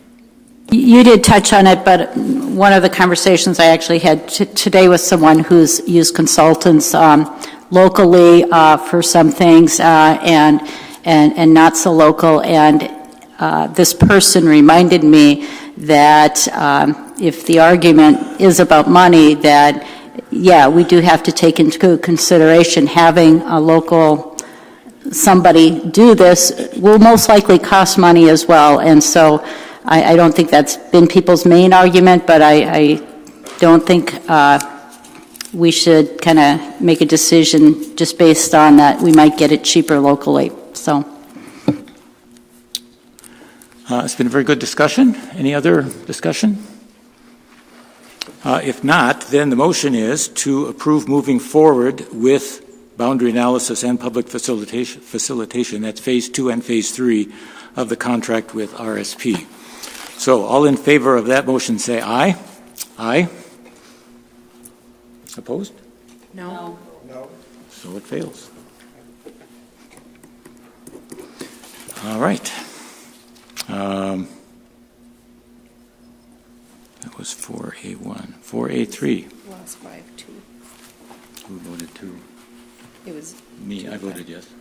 Yeah. I'm just... Okay. 4A3.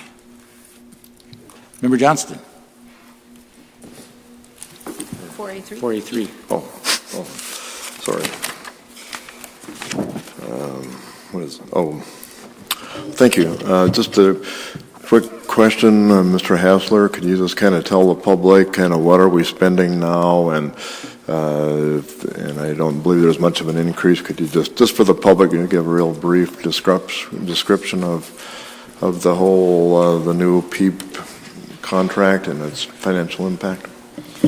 Well, what I can tell you is that we've had generally good experience with PEEP in terms of annual renewals.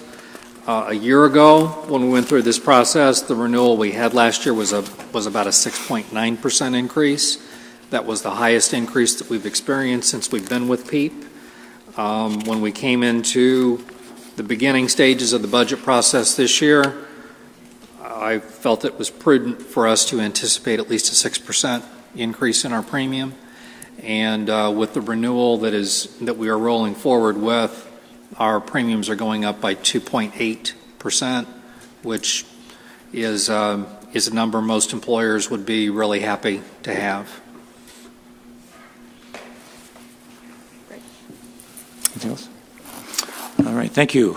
4C1. Member Welty. No, this one. Alana had that. Oh, 4A4. Oh, I'm sorry, 4A4. Member Oswald. Thank you, Chair Kirby. We heard some opposing viewpoints about the Lake Superior Swim Club contract proposal. I hesitated. I listened at the committee meetings. Was on the fence. I talked to some administration about this, and I've been assured that we can move forward positively with the hopes that the Lake Superior Swim Club will do its best to be our best community partner and meet the needs of our community. Their reputation is our reputation, and our reputation is their reputation. So I certainly hope that they will strive to meet our community's expectations and that we are able to resolve our differences and communicate in more productive ways. I'm hopeful that we'll be able to review this contract on occasion to make sure that we're headed in the right direction and doing the right thing for our communities, even if it's just a side discussion with administration. I firmly believe that they can be great partners, and I certainly hope that they will be great partners. And I anticipate a very successful aquatics program for any community member that wishes to see it and participate in it and to make our aquatics programs thrive like they have been in previous years. So I look forward to being in partnership with them. Member Welty. Thank you, Chair Kirby.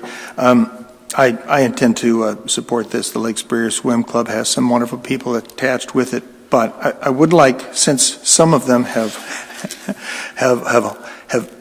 stayed with us through this long meeting, to make a pitch. to some of the representatives, and that would be this.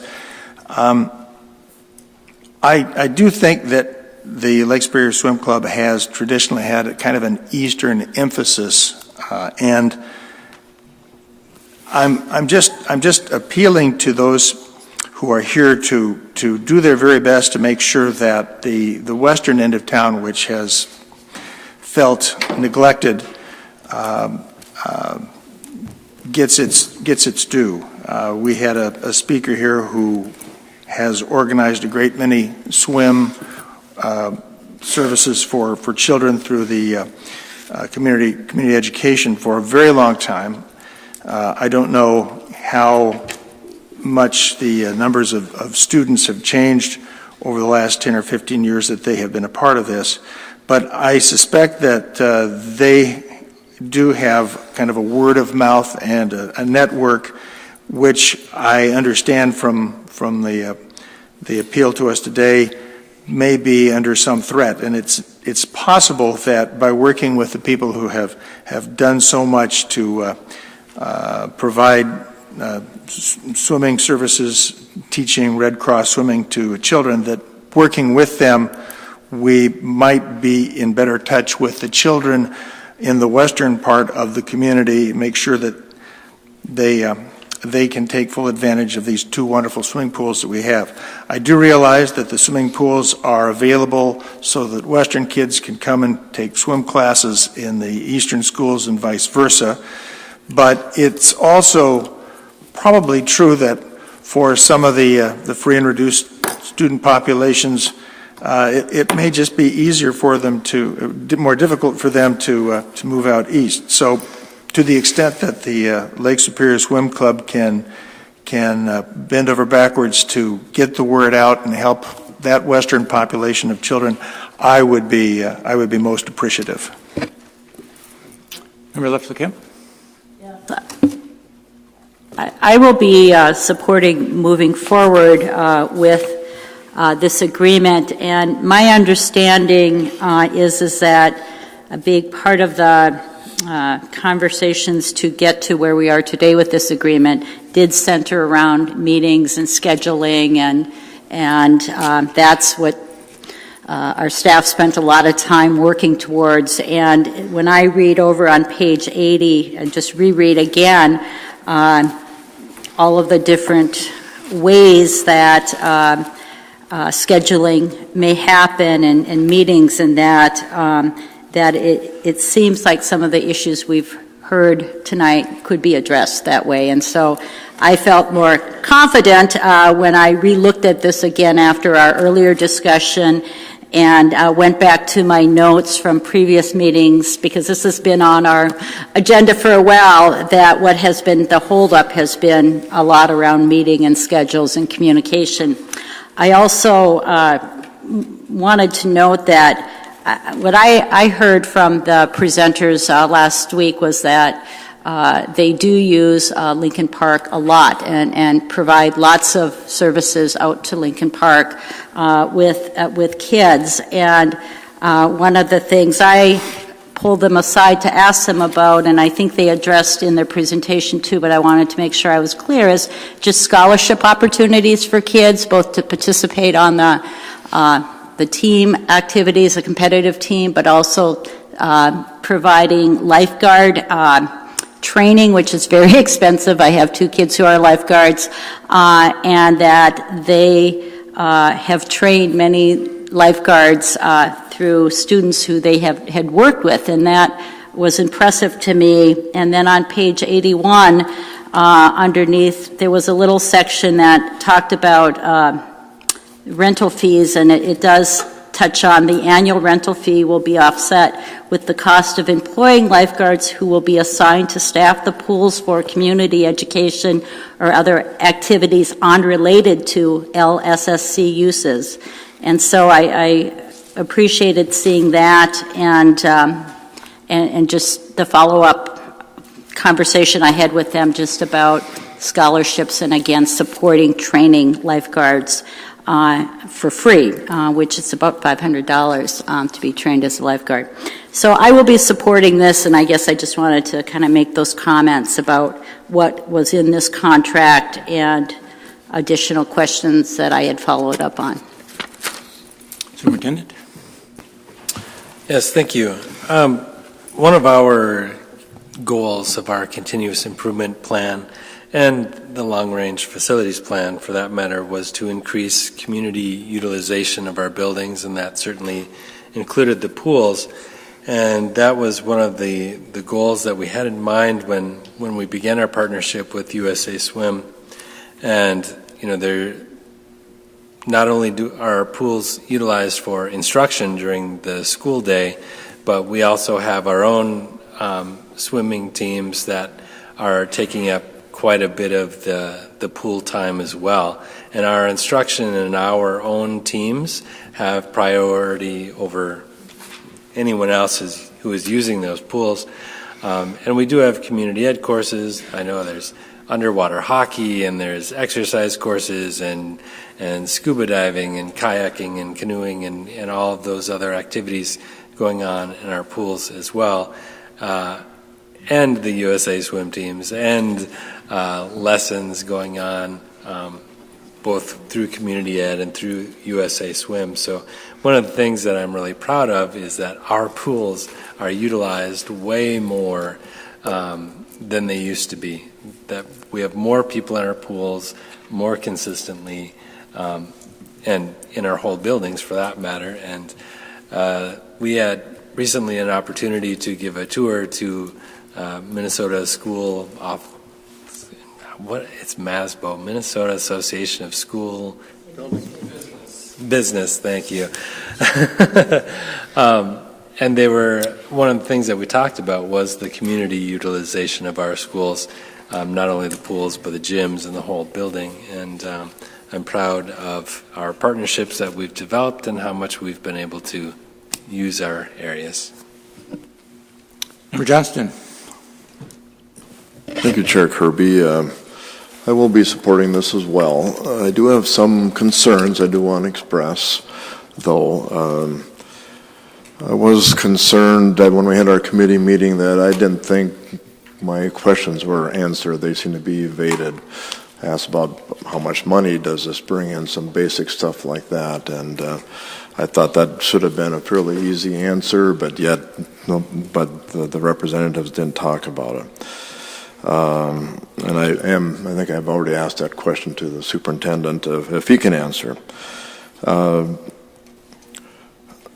a little bit apprehensive about why we have a private group operating our pools, and no, that I'm not going to vote against it. And just I wish we would have, in a way, had a little more discussion on some of that. I have heard from the community, both sides, and there seems to be some discrepancy on data, and that's in a way I'd like to talk about this more, but I think we have to pass this because that's what we have in place now. But some of the community says that they don't have access. The community doesn't have access to it, and I don't know if the pools are. They're maybe utilized more, but there seems to be less access to the community. I don't know, but those are questions that I really would like to have answered. And I guess I would like to tell a community that has a concern about this that I know we have talked about this with Mr. Hasler, I have, but other people have, and I know the community group that was not as happy about what's going on as talked to Mr. Hasler. And, I guess and I'm certainly expecting the administration here and Mr. Hasler or the community to come to us if there is an issue that seems to be burning. I would like to hear about it, and I think some of that seems to still be some of those burning issues there, but I'm hoping that the administration can answer those. I think that's one of the changes in the contract was a little more mediation, maybe that's the wrong word, by the administration to try to mitigate disagreements on that. And I certainly hope we can do, and I hope that I don't keep getting called here and asking us, hey, what's going on? Why can't I get access to the pool like we heard today? So I'm hoping that we can resolve that. I guess I know no, you can't resolve everything, but I think that we have to do a little bit better job than we have at resolving some of these issues, and I'm glad to be part of that myself. Yep, go ahead. I would be more than happy to speak with Mr. Blazovic. And just a side note, his dad did teach me how to swim in the Morgan Park pool. I think that both the executive director and the president of the board of directors both indicated that communication was a key element that they were trying to improve this year. And Member Oswald brought up what the phone number was where people could reach them. So I think that they're reaching out to make this as much take the issue away as much as possible, so where communication should be there. Member Leffler-Kemp. I just wanted to point out in this contract that we have on page 81 a couple things that relate to this discussion, as it does say that in addition, an invoice for the annual fee will be prepared by ISD 709 for the prior year, blah, blah, blah. But then it says, in addition, 50% of any operating profits in excess of the annual value of the rental fees will be paid to ISD 709 prior to September 1st, and that LSS will forward copies of its 990 tax return, financials, and demographics to ISD 709 every August. So it kind of addresses some of the concerns that were brought up. And I appreciated that being added in the contract. Member Oswald, you wanted this separate vote. Do you still want that, or can we do it with the... Sure. Okay. All right, I think we'll just take it with the business report as a whole then. It wasn't a motion, so it was a request, and I'm saying, okay. All right. Let's see, where are we? 4C1, Member Welty.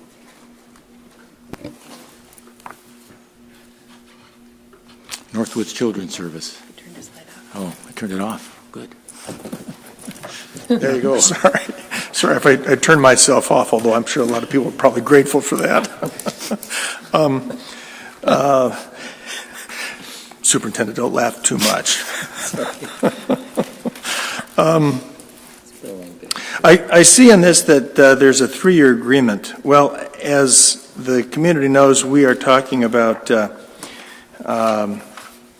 fixing up the Rockridge School for the Woodland Hills students, and the costs are significantly more than the current rental that we have paid Northwoods Children's Services. I'd just like Mr. Hasler to explain how ISD 709 is going to work with Woodland Hills to do the best he can to make sure that the investment we're going to put into Rock Ridge will end up being a long enough commitment with this isn't Rock Ridge. This is not Rock Ridge. This is not. Oh, okay. Well, let me just ask: what does this bear on our work with Rock Ridge, if anything at all? They're independent organizations. Mm-hmm. So the question is, what does our agreement with Northwood Children's Services, the relationship between that and Woodland Hills? Oh, yeah, sorry. Okay. All right. Let's see. Lastly. 5C. Superintendent. Now I have to remember what my quick point was. That we were exploring additional options. A few people have reached out to us since the article appeared in the paper, and so when we have that meeting in the end of May, we might have a few other options for you to explore at that time. All right. I think that was it for the business report. It's been moved and seconded, although I can't remember who seconded Moved by it. me, seconded by Sandsted. Seconded by Member Sandsted, to approve the business committee report as amended. Any further discussion? If none, all in favor say aye. Aye. Opposed? That passes 7-0. All right. I think no special resolutions. I had one other issue. I sent for number 12 on the agenda. I had sent an email out today regarding the Minnesota School Board Association self-evaluation survey that would be available to us at no cost. And I heard back from some people, but I wanted to bring it up here. And I would advise that we do this. They will send us anonymously your responses are online. They said it takes 20 minutes. There's 70 questions.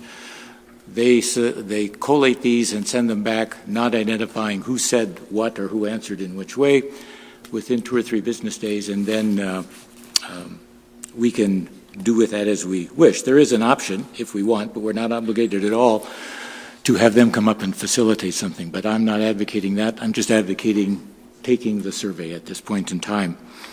And they also suggested that a time frame be set, and I'd say by June 1st, which is a couple of weeks. It gives us all time to do this. So I make a motion that we, as a board, and the superintendent too, participate in the MSBA board self-evaluation survey. Second. It's been seconded by Member Welty. Any discussion? Member Johnston? Oh, okay. Member Leffler-Kemp? Well, I have another topic too, but I do want to just say I appreciate you moving forward with this, Chair Kirby. This is something we've talked about for the last few years of doing something similar offered by the School Board Association, and appreciate you helping to move it forward. So thank you. Thank you. Member Johnston. I think we'll say something. I think it's a good idea, too. Thank you for bringing that forward. I think it's something that I'm looking forward to do. So thank you. I think I've sent you the link, and I think each of you just click onto the link. Do you have something else? Another topic. All right. So I would like to then all in favor of this motion to participate in the MSBA self-evaluation survey, say aye. Aye. Opposed? It passes 7-0. All right. Member Johnston. Sure. Thank you, Chair Kirby. Again, I just want to kind of reiterate again, there was a little bit of a mix-up before about whether or not Denfeld was going to be coming and speaking to our committee, and I know Chair Kirby and I have talked about this already, but I will make that request again, or have some discussion of that, because I mean the people really do want to, I think, meet with us. I think it's critical that we move forward, not to the end of June. I'm hoping what they said. I'm hoping we can do this earlier in June, or have a committee of the whole meeting, or even put it in the one of the committee meetings. Okay. Member Leffler-Kemp? Yeah, I just wanted to, and I know it's late and everything, but I loved how we started the meeting tonight with the speech students from East and Denfeld, and really appreciated that component, and I see that their coach is still out there in the audience, so thank you again for bringing them. And then just the second thing, you know, there was an article in today's paper about RiverQuest, which happened today, and it's been going on for 25 years, and we have had hundreds of sixth graders for the past 25 years participate in that, and I participated all day on the Vista as well with Lincoln Park and Ordine students, and I just wanted to really hold up the 12 community partners that helped put that on and put on presentations to our kids on a variety of environmental issues, as well as a number of businesses that helped fund that day and make it available to our sixth graders and our teachers. And so, and one of the persons who is coordinating it was a former teacher in our district as well. So I just wanted to recognize that event, encourage people to read the article that was in today's paper, and thank all the partners and the business funders of that. Thank you. Seeing no other lights. Oh, you have a light on. I move to adjourn. Excellent. It's been moved and seconded to adjourn. Any discussion? All in favor say aye. Aye. Opposed? We are adjourned. 7-0.